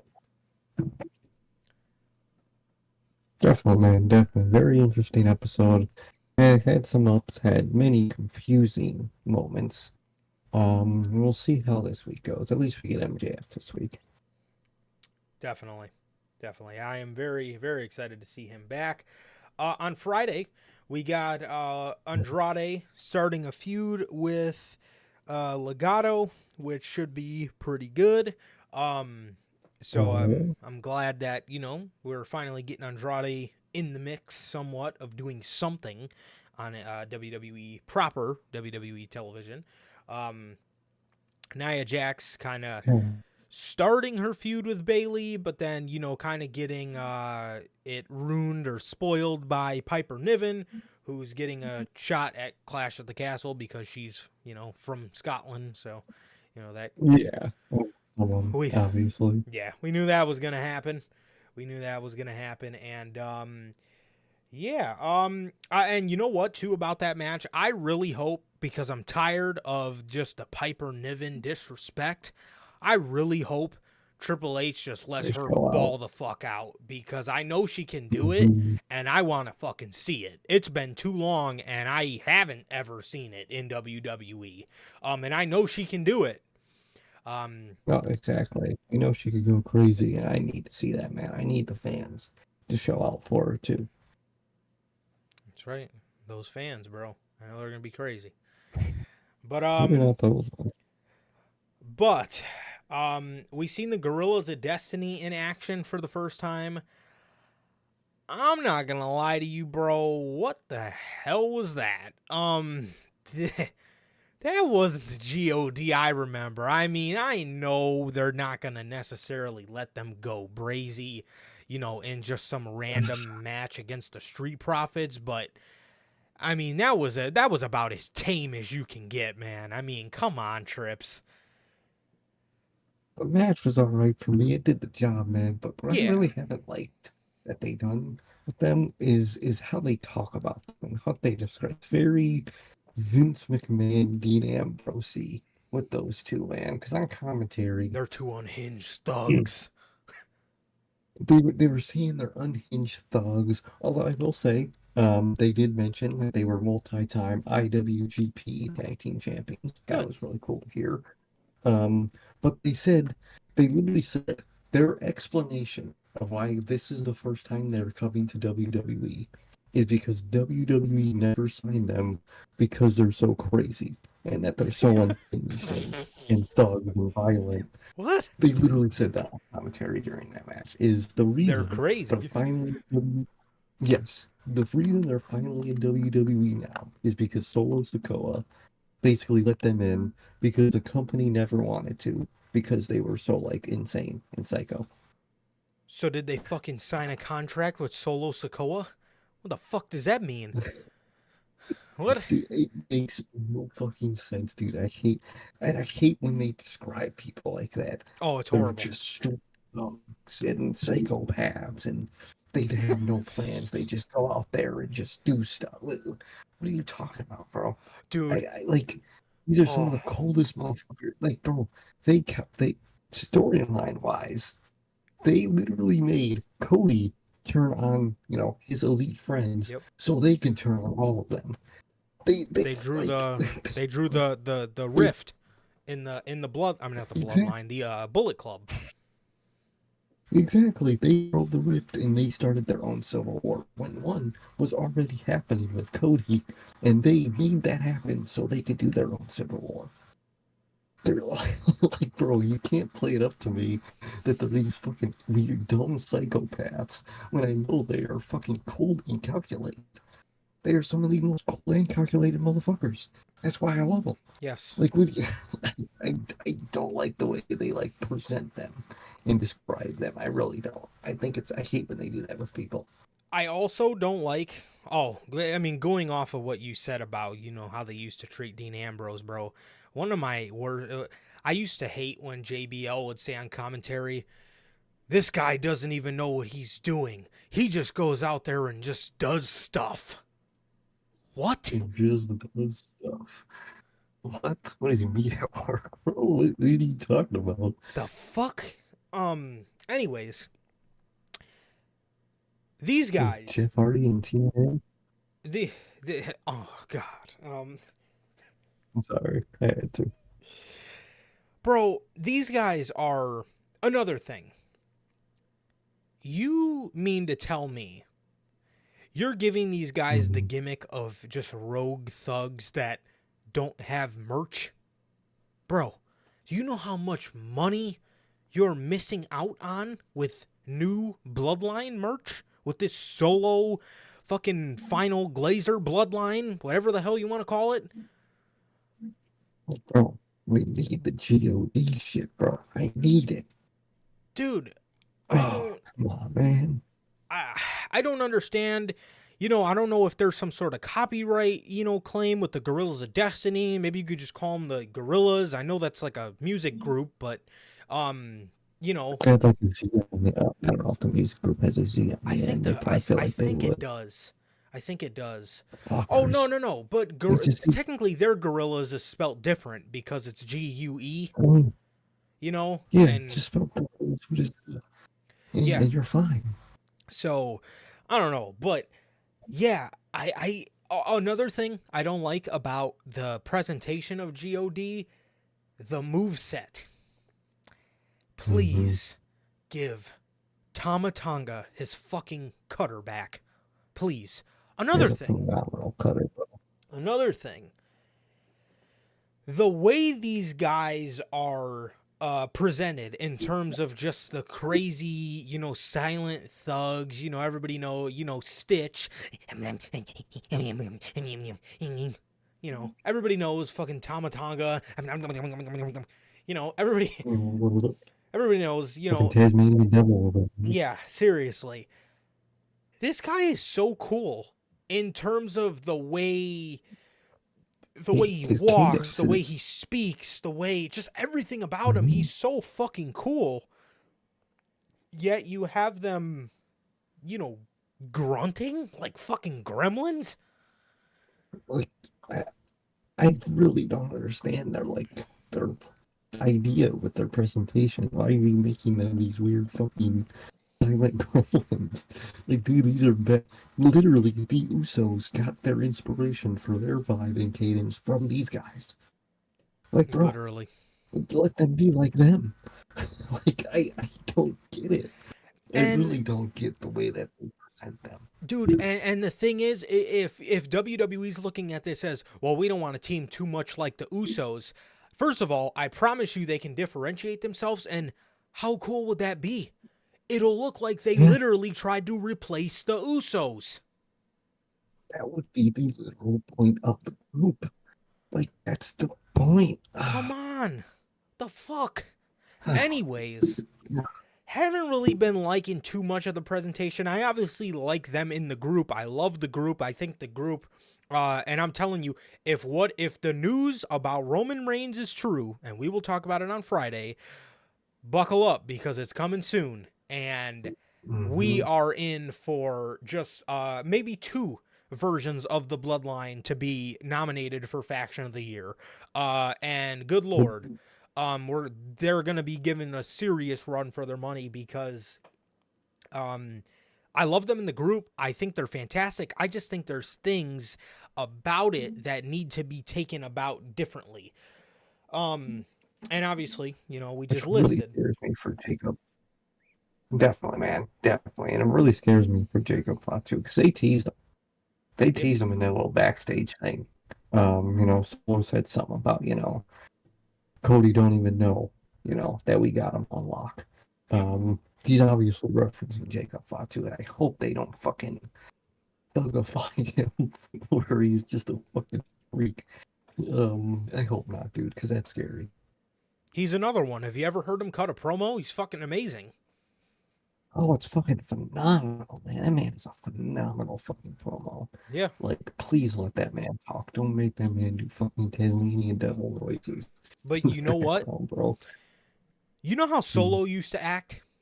You know how he doesn't act like that anymore? Just the quiet brood, kind of very Umaga. All he does is kind of do that, big Samoan scream. I think they're going to transition Jacob into the Umaga role. I think that's why they took Solo out of the Umaga type shadow in terms of wrestling barefooted. Kind of all he does is scream because that's kind of Jacob's thing. Jacob wrestles barefooted. He kind of has got the tights like Umaga. He's got the dread. He's got like the box dreadlocks to kind of, it looks very Umaga. It does. And I think they're going to transition him into that role. But I'm telling you right now, you're really passing up on a great opportunity for having Jacob talk. I don't know what side you put him on. I think he'll do fine on either. But they got a huge star. They got a huge fucking star coming in Jacob Fatu. And you better not fuck it up because what they're doing here with GOD, again, it's good and they're being featured prominently, but you're not using them to the full potential, in my opinion. No, they're really not. And another thing about presentation, why is Solo dressed like 2021 Seth Rollins, bro? What is he wearing? Forget that. Goofy ass suit for? Bro, this man is coming out here like the Weeknd. Oh, he does look like the Weeknd. Like, bro, get that man in street clothes. He looks way cooler. If he's the street champ for a reason, put that man in street clothes. Especially if they're trying to do this, like, thug fucking bloodline thing. Just do that, bro. I mean, again, I get what they're going for. They're trying to make him the new tribal chief mob boss, but he doesn't look good in the suit. He doesn't. He's not built for a suit now. No. The way he acts and the way he dresses for it, it doesn't work. Yeah, it doesn't, man. So that's another thing, man. That's another thing. That's another thing I think, is, or at least if you're going to wear the suit, dude, don't wear those fucking corny ass leather gloves. I mean, dude, that is so fucking 1990s NWA shit. I mean, are you serious, bro? Literally, what is that? Looks like you're gonna go check someone's prostate, dude. Like you look like a goof. I don't know about all that, but yeah, I get what you're saying. But Paul Heyman ends up yelling at Kevin Owens and accidentally hitting him because nobody will listen to him, which is very interesting considering what we heard from Jey Uso tonight on Raw. Very interesting. I think there's something going on with the OG bloodline, and boy, you fucking better believe I'm gonna be there for that. Hell yeah. Because it's very interesting. Paul Heyman was yelling, "Why won't anybody listen to me? I'm a Hall of Fame wise man. Nobody wants to listen to me." Kevin Owens told him, "You know, all the years of hell you put me through, you think I'm going to trust anything you have to say to me?" And Paul says, "You know, I don't understand. Jay can redeem himself, but I can't. Why can't I redeem myself? Why won't anybody listen to me?" And he accidentally threw his hand down, or he's, you know, swinging his hands around when he's talking, and he hit Kevin in the chest. Kevin went to go after him, and then, you know, these street thugs, the bloodline, came out, and definitely, you know, got into a brawl. Got into a brawl with Kevin Owens to end SmackDown. But yeah, man, that was, or not to end SmackDown, sorry, but just in the middle of SmackDown, and it was a good segment, man. It was very interesting stuff, and yeah, I can't wait to see more of this. And like I'm saying, man, if the stories are true, we're looking not too much longer. We gotta wait for Roman Reigns to pop back up in WWE. Not too much longer. If the rumors are true, we won't have to wait that much longer. And boy, is that going to be some shit. That's gonna be dope. I can't wait. And then AJ Styles does the fake retirement on Cody Rhodes, as it looks like he is somewhat back together with the OC, or back on the same page with them, which I actually like, because if you're going to make AJ Styles as a heel, you might as well put his boys with him. Exactly. Might as well put those fucking money hungry sharks with that, man. And I actually love those three together, man. So I like it. Yeah, I like what they did there tonight, or Friday. Definitely, I like them a lot better than the pairings with Finn. Oh, 100%. I think they fit with AJ is just their vibe when it came to that group, man. But I like it. I like what they did there. I like the little fake out. You know, we all knew obviously what was going on, and I liked it, man. They really set that man Cody up for failure out there, and it was great. It really was. Yeah, for sure. For sure, man. So, Monday Night Raw, man. Liv Morgan opens the show. She welcomes everyone to the Liv Morgan Revenge Tour. She said they say revenge isn't as sweet when you get it, but not for her. She said she took Rhea out, did what no other woman in WWE could have done, and that is take Rhea Ripley out, became the new women's champion, all while putting Becky Lynch into early retirement. She then says the cherry on top of the cake was kissing Dominic last week. Dom comes out and he tells her, "I don't know what kind of game that you think you're playing, but mommy is not playing the same game, and when she comes back, she's gonna kill you." Liv looks at him very seductively. I don't know how that man kept himself together. Liv then says that may be true. She might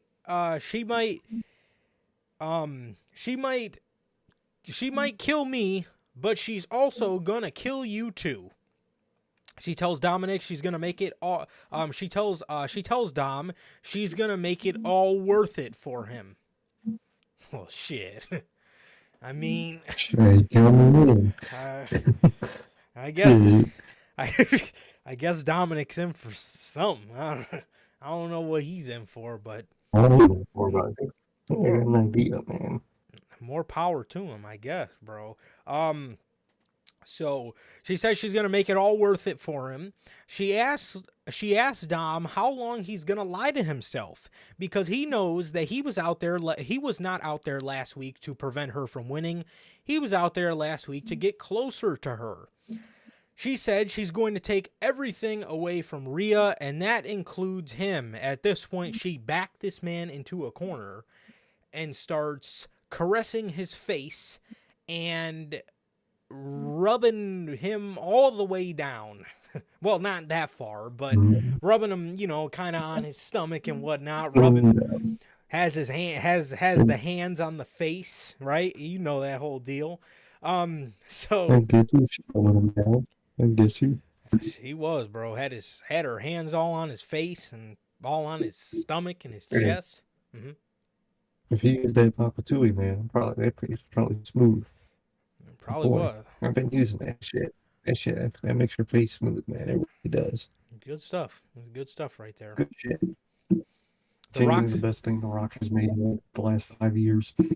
I don't know, man. The final boss, the Glazer belt was pretty good. I mean, you got to admit, Yeah, bro. that's true. Glazer Belt got to be number one. Man Okay, created a title to give to somebody to give to him.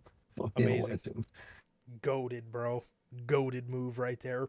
But yeah, man, yeah. So again, we caressing his face and all the way down to his stomach and whatnot.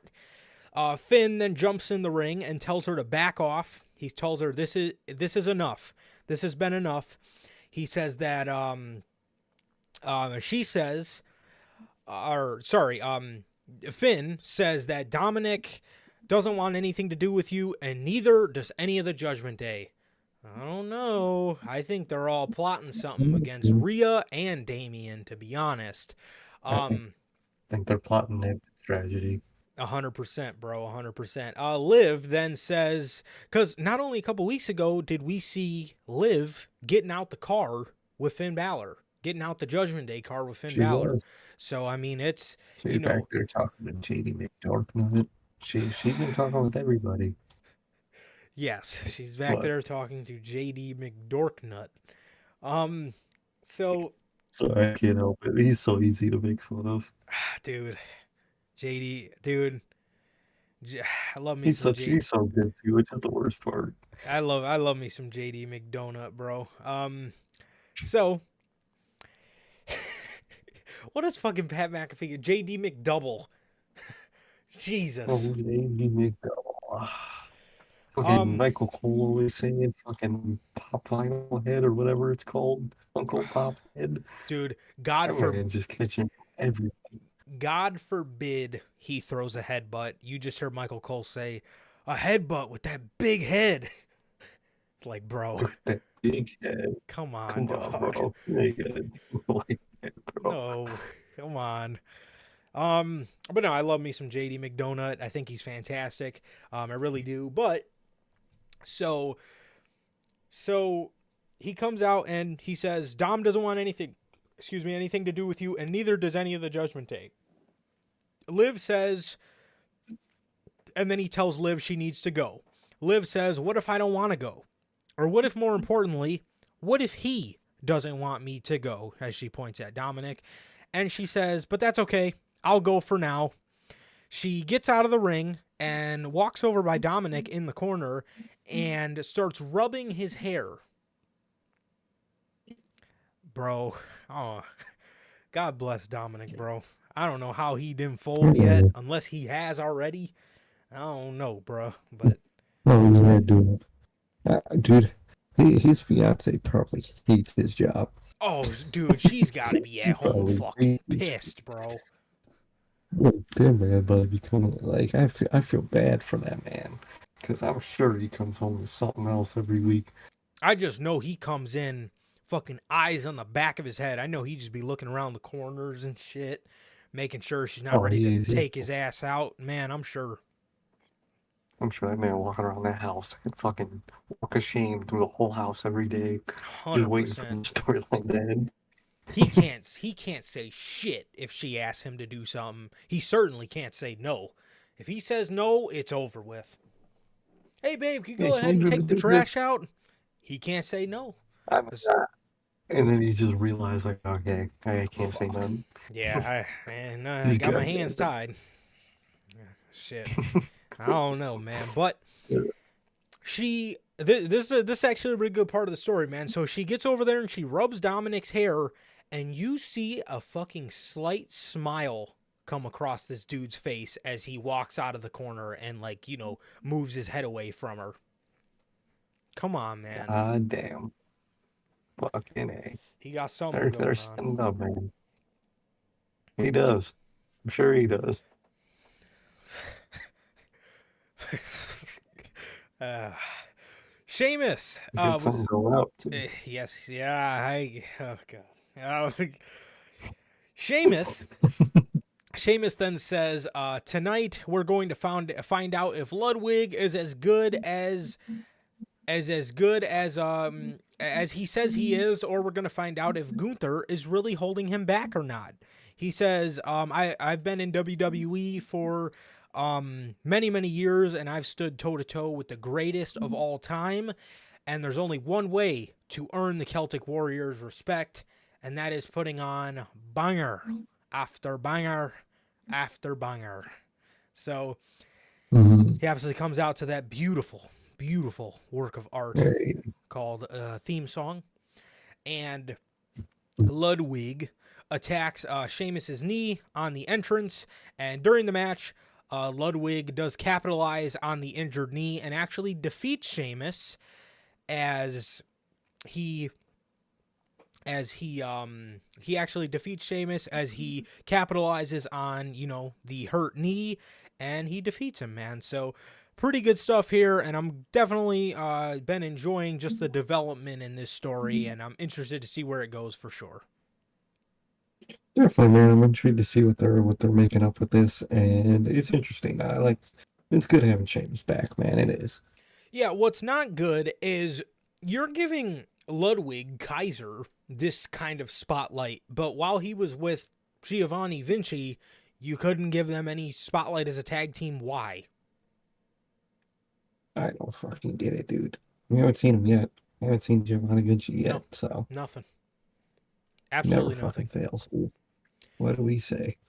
It's unfortunate, dude. It really is. Yep. Right after this, we get another QR code. Please. I'm really wearing thin on this.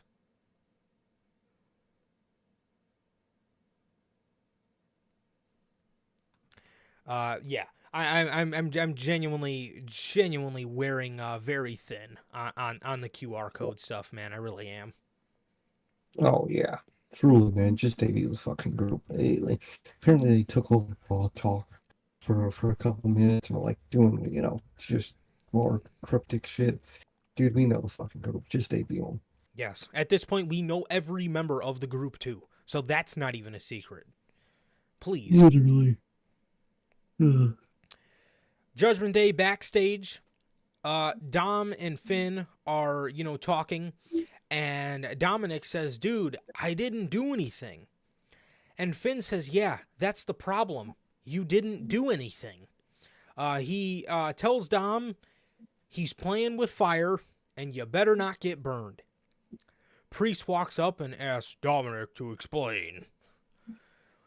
Finn interrupts and says, "Hey, this is all good. It's taken care of. Don't even worry about it." Priest says, "Oh yeah? What does Rhea think this is taken care of?" Like the fucking big dork that he is. He then also, Dominic says he's giving her some space, but everything's fine. He's giving her some space. Now notice, a couple weeks ago, he said he just talked to her. Exactly. Now he's not. Now he's giving her space. This boy got his mind in the gutter. He really does. I'm sure it's more than his mind in the gutter. Goddamn. I'm sure. I am sure of it.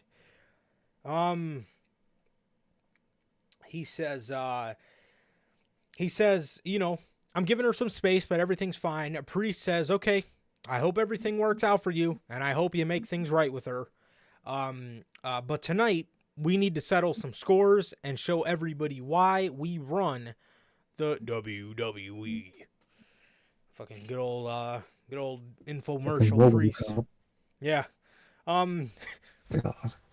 Ricochet is in the back, rubbing his ribs for the second week in a row, and Ilya Dragunov comes up to him and he tells him to watch out because Braun Breaker is wired differently.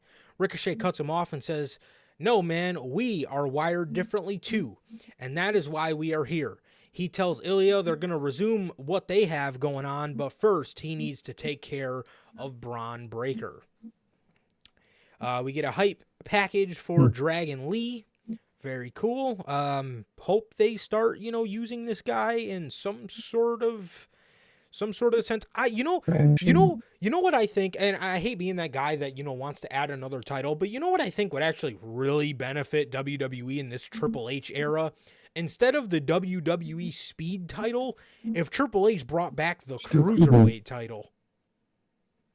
Yeah, just do a little cruiserweight division, man. You got a bunch of them. Basically, everyone on Speed is a cruiserweight, Yeah. essentially. So just do that instead. Yep, have it float and have it not be a division where if you're a cruiserweight, you have to be in the cruiserweight division and you can't challenge for anything else. No, if Finn Balor wants to challenge for the cruiserweight title, but then when he's done with that, he wants to go back up to the WWE championship, he can fucking do it. Why is, I think that would be a great floating championship. I really think so.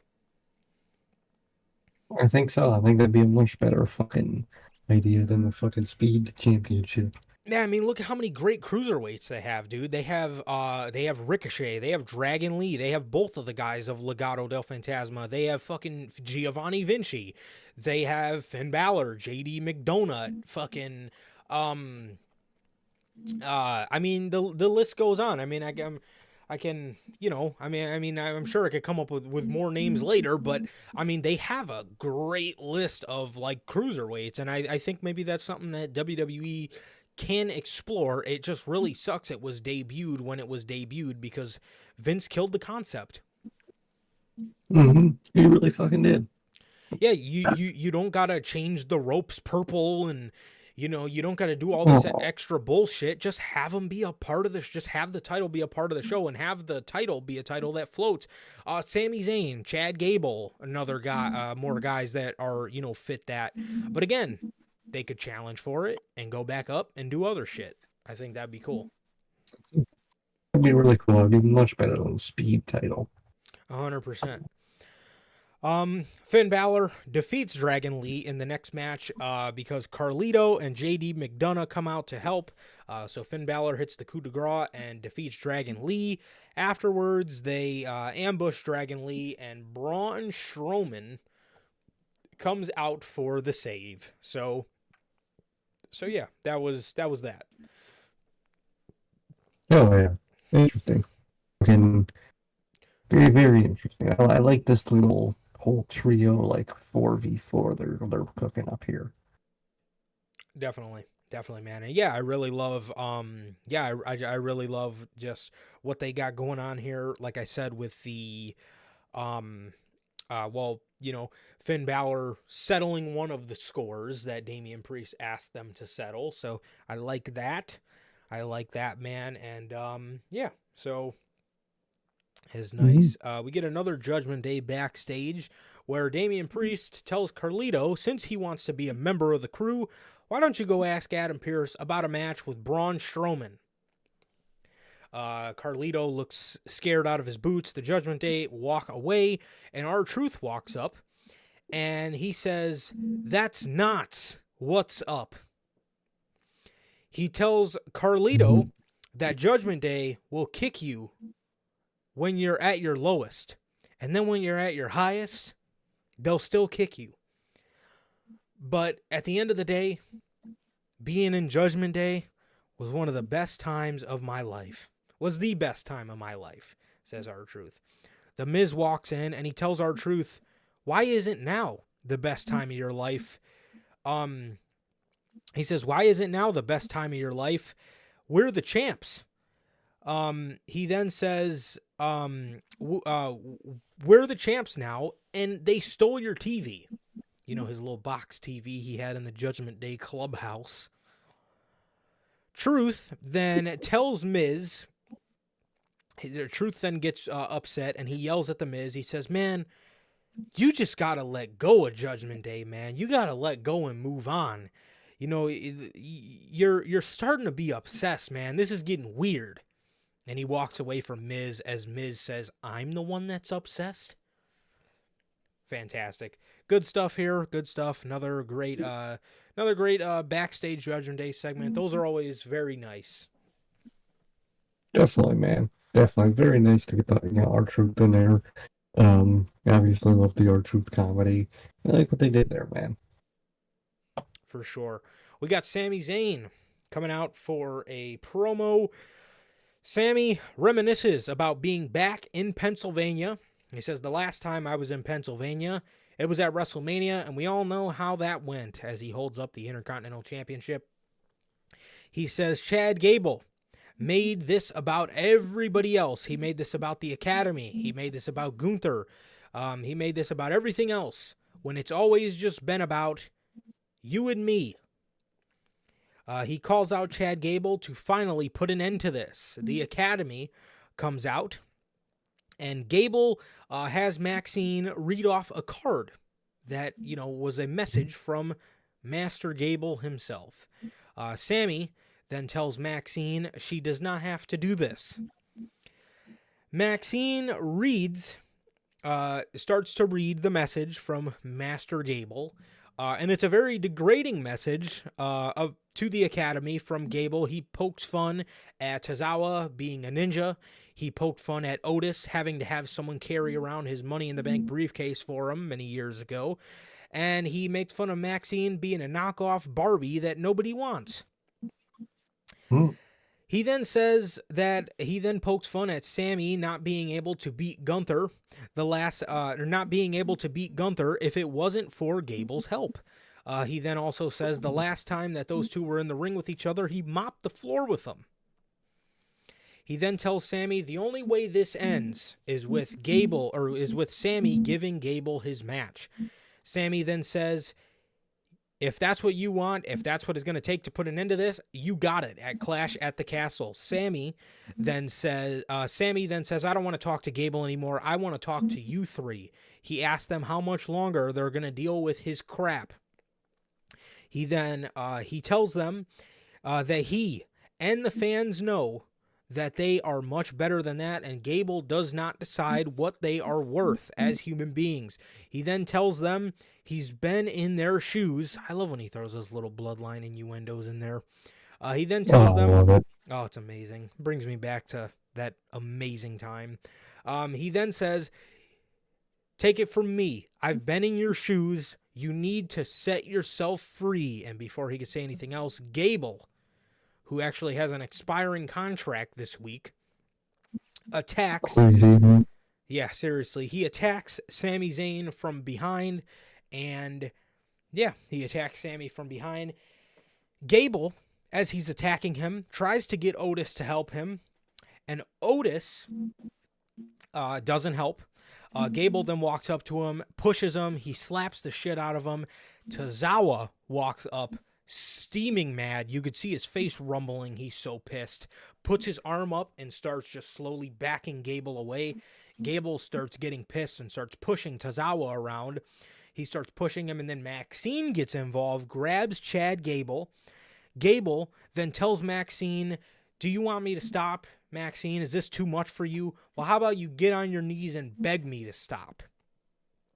Gable then tells both of them to get out of the ring. He tells them to get out of the ring, and as those two are on the apron, Otis steps in front of Chad Gable. He gets in Gable's face.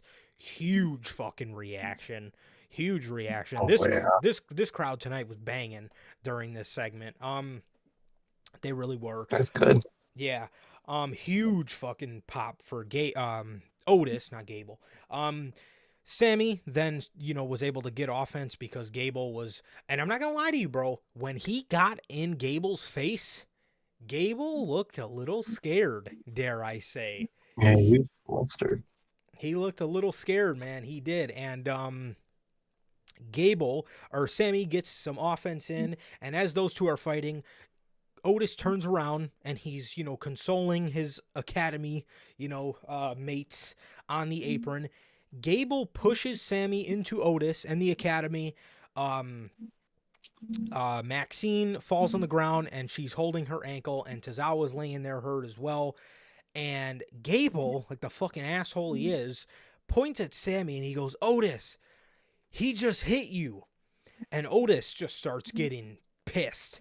Otis starts getting pissed, man. And he starts getting pissed, and he is looking at Sammy, and he's looking at Chad, and he's just contemplating what to do next. Otis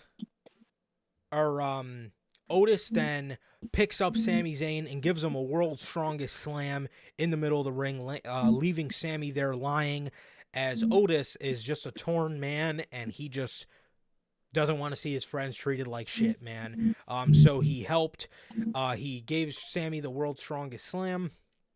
He gave him the world's strongest slam and walked out. He fireman's carried Tozawa, and then he was holding Maxine, the same way that he used to hold Mandy Rose type thing. And he walks out with the saddest look on his face, as Gable doesn't even give a shit if they're okay. He's standing in the ring, standing over Sammy with holding his IC title above his head. This is amazing. The best thing going on Monday Night Raw right now. This is amazing shit.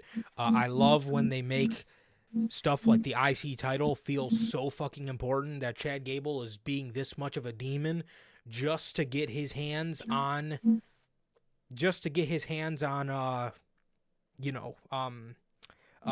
Intercontinental Championship. And the storyline with Otis and Mandy Rose, that should have been something that propelled Otis into a bit of a better situation, and it kind of led him into nothing. But this serious Otis, who just cares about his family, and he's a family man, he's a friend-oriented man. I really want to see this go somewhere, and I really hope WWE doesn't let the glass ceiling hit them, because Otis being serious is money, but serious in a babyface way. It's amazing. It's really good, man. I like, like you said, like the family-oriented, like kind of like protector role he's taken, man. I really love it. I dig it. I dig the vibe. And I think, like you said, it can go somewhere with that, man. I think that's really good. I love what they're setting up here with Gable and whatnot, and it's phenomenal, dude. It really is. It is. It is. And after this, we cut to Adam Pearce watching this in the back, and Braun Breaker walks up as Sami Zayn is lying on the screen that, Adam Pearce is watching. And Braun Breaker says, "That's your champion? I can break that guy in half, right?"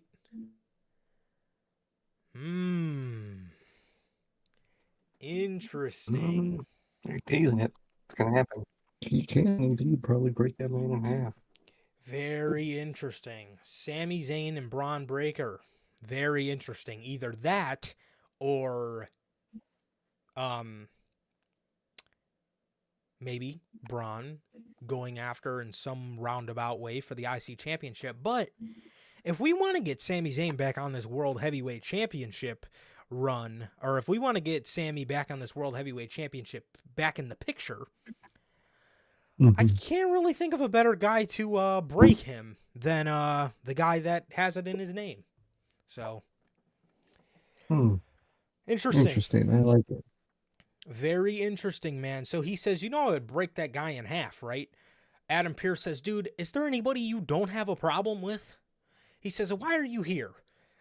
And he says, Braun says to him, "Well, Adam, I actually wanted to come congratulate you for giving me a match with actual competition."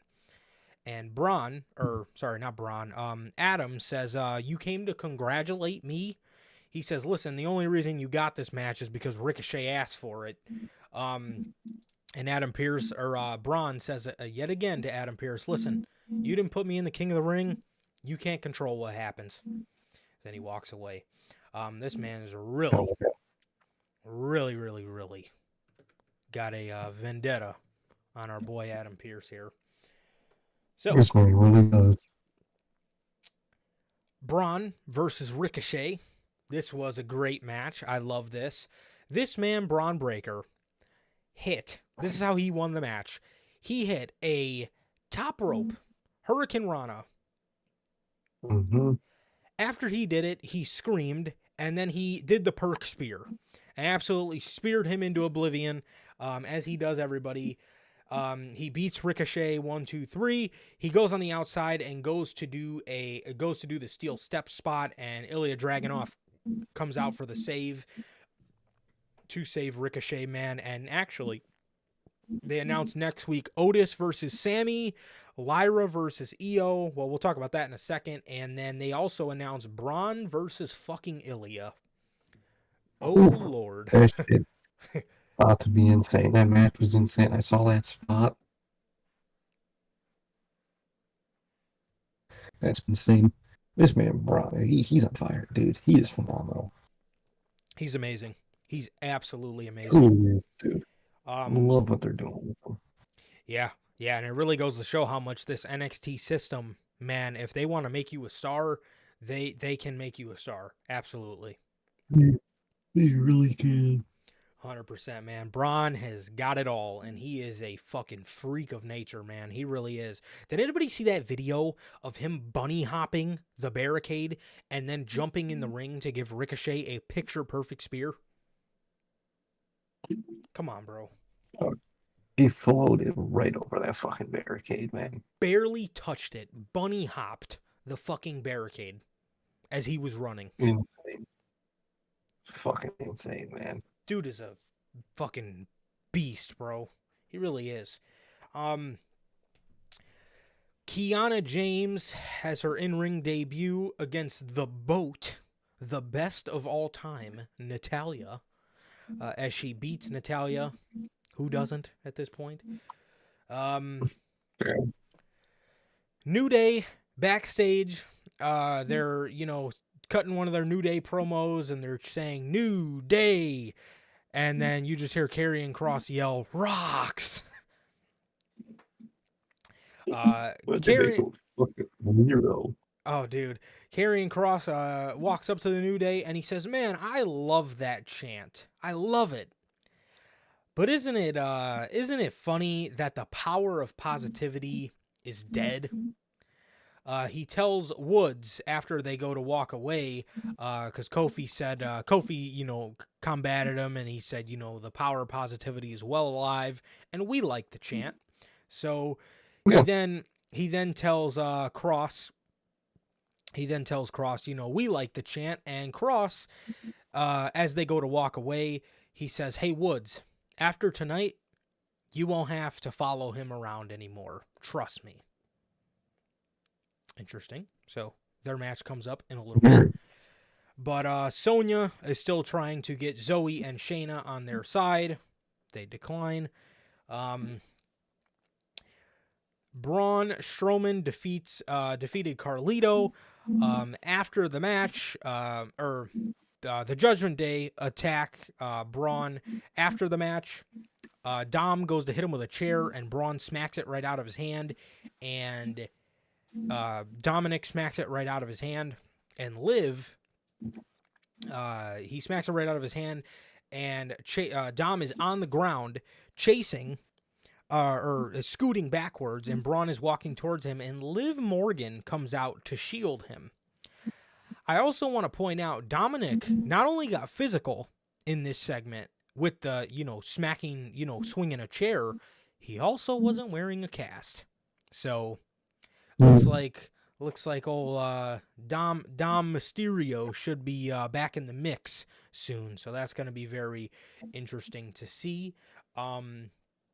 Where that story goes, but he is shielded by Liv Morgan, which allows Braun Strowman to stop, his attack on Dominic, and the Judgment Day actually get the one up on Braun Strowman as JD McDonough, yes, Trips, JD McDonough beat the holy shit out of him with a chair and actually looked legit. Please, can I have more of this? Look at that. I respect it. I like it. And I like that, man. It's very interesting, especially with that Dom tease of him, Yeah. Injury looks to be at its wit's end, which I like. 100%. 100%, man. I love it. I love it. I love it. I love it, man. Good stuff. Very good stuff going on here. And yeah, I like to see JD McDonough actually getting some legit fucking offense in on somebody for once.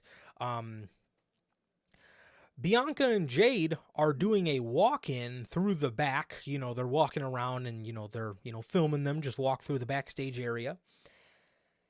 And Chad Gable is in the background talking to Julius and Brutus Creed. Doesn't this just so coincidentally happen after Otis kind of frightened the man a little bit? He's getting his backup. He's getting his plan B. He's setting it up. I love it. He knows that Otis and that group is getting fed up with his shit, and he needs a plan B. Master Gable isn't called Master Gable for no reason. Exactly, dude. He's setting up plan B. He's setting up the second act. Yep. I love it, man. Bianca and Jade come out for a promo. Bianca and Jade call out Zoe Starks and Shayna Baszler. Zoe and Shayna make fun of them never appearing on Raw because they say they're attempting to dodge them. Jade Cargill says, well, how about we do this match tonight? The Zoe and Shayna said yes. Bianca and Jade said yes. Adam Pearce comes out and says, I'm not really one to just advertise title matches on the fly. I wonder if that was a little dig at Monet and Sky Blue. But he says, but since both of you guys want it, go ahead. So he has them wrestle. He has Bianca and Jade wrestle Zoe Stark and Shayna Baszler, but Alba Fire and Isla Dawn come out and, Bianca and Jade win the match via DQ because Alba Fire and Isla Dawn came out to interfere, and it's about fucking time we're seeing these two actually on television. Finally. Took them forever, but nice to see them, man. Really nice to see them, finally. Definitely, man. Definitely. Even though, has Shayna and Zoe Stark gotten their title match yet? That technically was it, but it did end by DQ, so I'm sure they're going to get another one, probably just after Alba. Either that or they're not going to get it, and it's going to be used for the whole Sonya Deville trying to, make them feel like nobody respects them type thing. I get that. Which, putting Sonya with those two might not be a bad idea because Sonya is a great promo, and Zoe and Shayna aren't the greatest. Shayna's a lot better than Zoe, but she's also not too hot on the mic. No, exactly. I think it'll be a good trio. For sure, man. So, Damian Priest, he's in a backstage segment alone by himself. He says he is done with Dominic's father after tonight. He then was asked about Liv Morgan, and he goes to bat it down. He goes to say, we're not talking about that Liv stuff. And Drew McIntyre walks up before he could really say anything. And he asked Damian Priest, he says, you look awfully happy. And Damian Priest says, of course I'm happy. He says, of course I'm happy. I'm the world champ. Every day is a happy day for me. He asked Drew, how's your life going? And Drew says, my life is going to be a lot happier in less than 2 weeks. And he tells him, he tells Damian Priest, he says, listen, this is the highest, this is the prime of your career. This is the highest Damian Priest will ever see in his career. And he tells him to live it up now because it's going to be over real soon. He says, Priest, I didn't want to make this personal. Now it's personal. And he walks away. I'm telling you right now, with the way and the frequency we haven't seen CM Punk, Damian Priest is going to beat him. CM Punk is going to come out and fuck over Drew McIntyre. 100%. Come on, dude. We're really going to have to hear all rise after that man gets pinned. My fucking God, bro. It's criminal. It's going to be a fucking piss review. I'm telling you guys right fucking now. I'm going to be really fucking aggravated. No, 100%. That's going to be so fucking lame.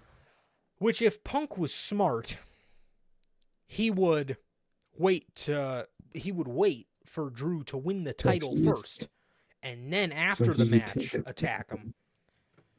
Exactly. I hate that mentality. Let me fucking getting the title instead of letting you get the title so I can take it from you. I hate when they do that. Which, again, it makes sense for DP to drop the title because I should call him TP, fucking toilet paper, Damian Priest over here. Fucking, it would make sense for him to drop the title because of the fact that the Judgment Day has got a lot of shit going on right now, and they end up costing him the title. There's nothing Damian Priest does that excites me, that will excite me through the summer. Nothing. No, literally nothing. And I feel the fact that we have not seen CM Punk, we're going to see him in Glasgow, and he's going to cost Drew the title. I guarantee it. I think so. I think that's what they're doing. Well, I don't guarantee it because I don't want to see it myself, but I have a strong feeling. Oh, I think so. Yeah, I get what you mean. Jay Uso. Now remember that Paul Heyman promo, okay? Jay Uso enters through the crowd. Jay thanks the fans, and he says, hey, I got a plan. I got a plan for this year, man. He said, it's been a hell of a year for me. Y'all remember last summer? He reminds the fans of Money in the Bank last year, the Bloodline Civil War. Ah, so good. Banger fucking match. No. Good times. He says, look, Oos, that took a lot out of me. That took a lot out of me last summer. I lost brothers. I lost my cousin. And after all that, y'all stuck with me, and I just want to take a moment to thank everybody for yeeting with me during my own journey. It almost seems like this singles it almost seems like he knows that this singles Jey Uso is Coming to an end. Maybe about to come to an end, but not just yet. He then says, but I do got a plan. He says in about a month, it's Money in the Bank. And my plan is to climb that ladder and grab that briefcase and become Mr. Money in the Bank. He declares to win the Money in the Bank, man, and very interesting. I thought, that's like obviously a very nice thing for him to do. I need to see another Bloodline member in that match that's going to kickstart Jey Uso really, or I would like to see I would either like to see another Bloodline member in that match, or I would like to see the Bloodline come out to purposely fuck him out of that match. Hell yeah, man. Hell yeah. I like it. I like what they're teasing here, man. I like that they're setting it up, and I think it's coming soon, man. I think we're going to get it faster than people think. I agree.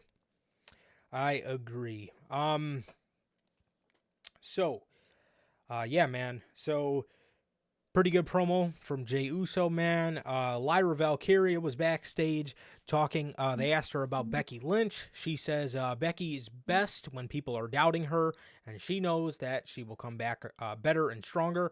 She says, after hearing what Jey Uso said, I got my eyes on the Money in the Bank, as well as we hear a loud scream come from behind Lyra, and it is Io who beat the bricks off of her in the backstage area, man. So she, ambushed Lyra Valkyria, left her laying on a production crate, and walked away. And so she is getting revenge for beating her in the King and Queen of the Ring, and I like, using the tournament to tell stories, but actually following up on them. Oh, look at that. Following up on the story. Man. Amazing. Don't see that on Wednesdays. No, not at all. You didn't see that coming out of the Continental Classic. You probably won't see that coming out of the Owen, other than the winner. Exactly. I want to see the winner. Yeah.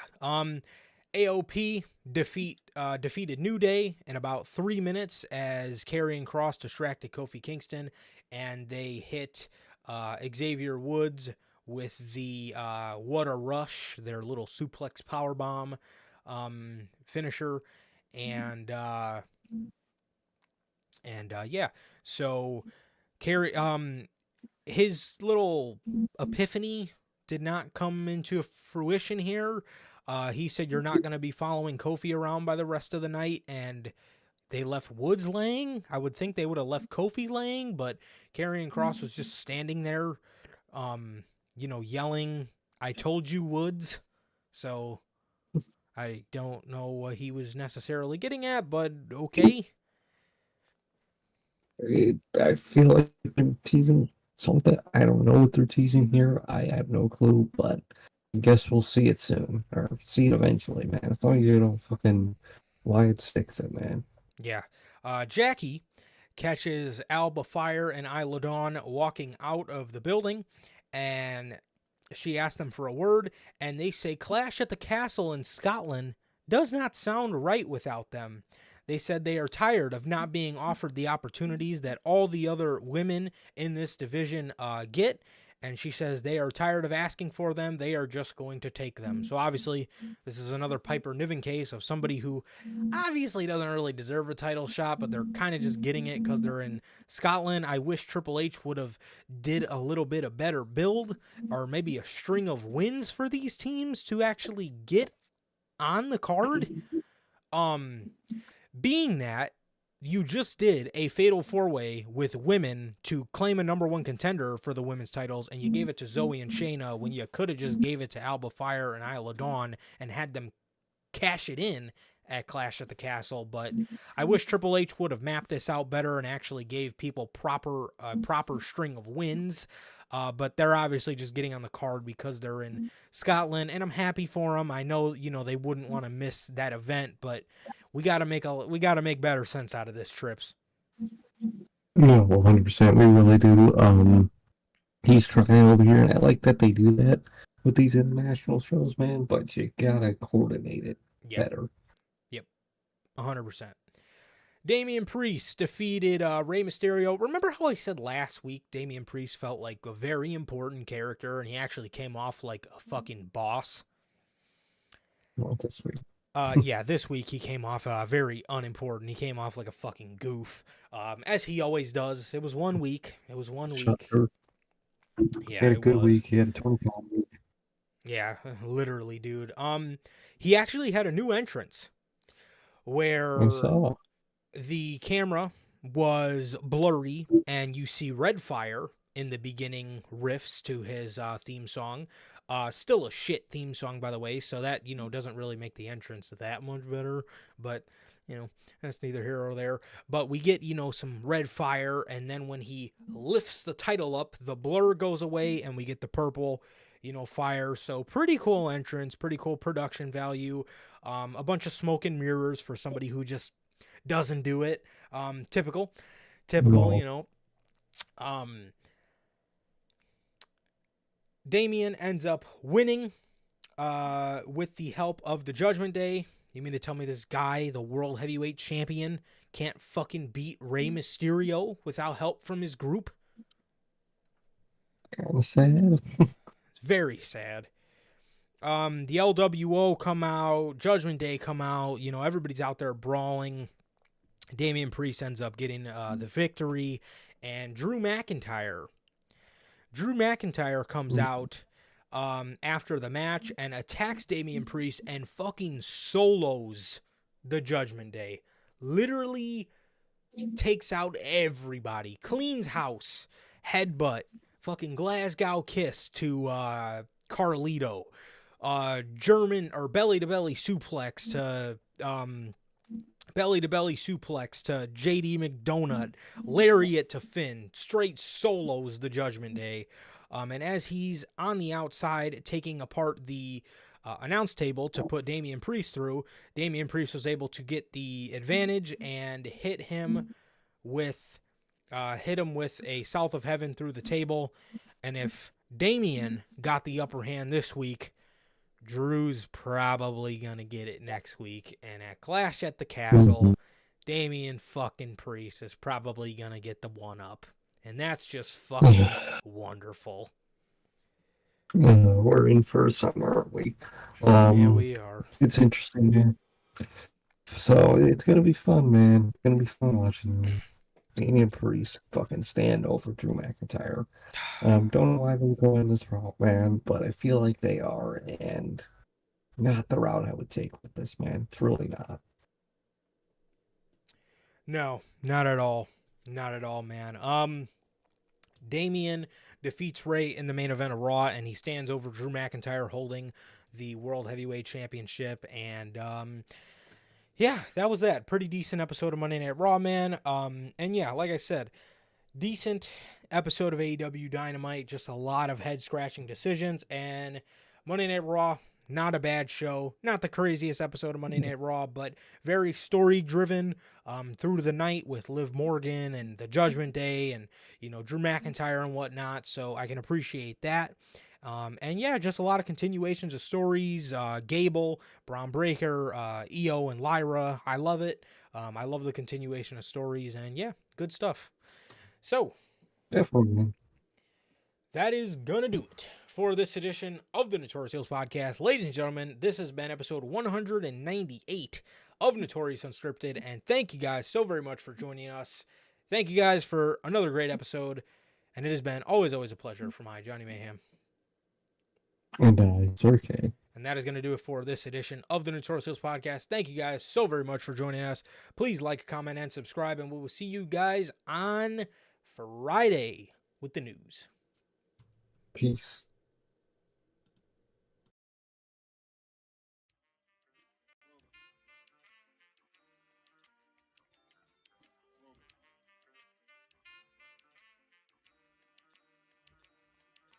I used to get pills on the bitch. Now I throw shields on the dick.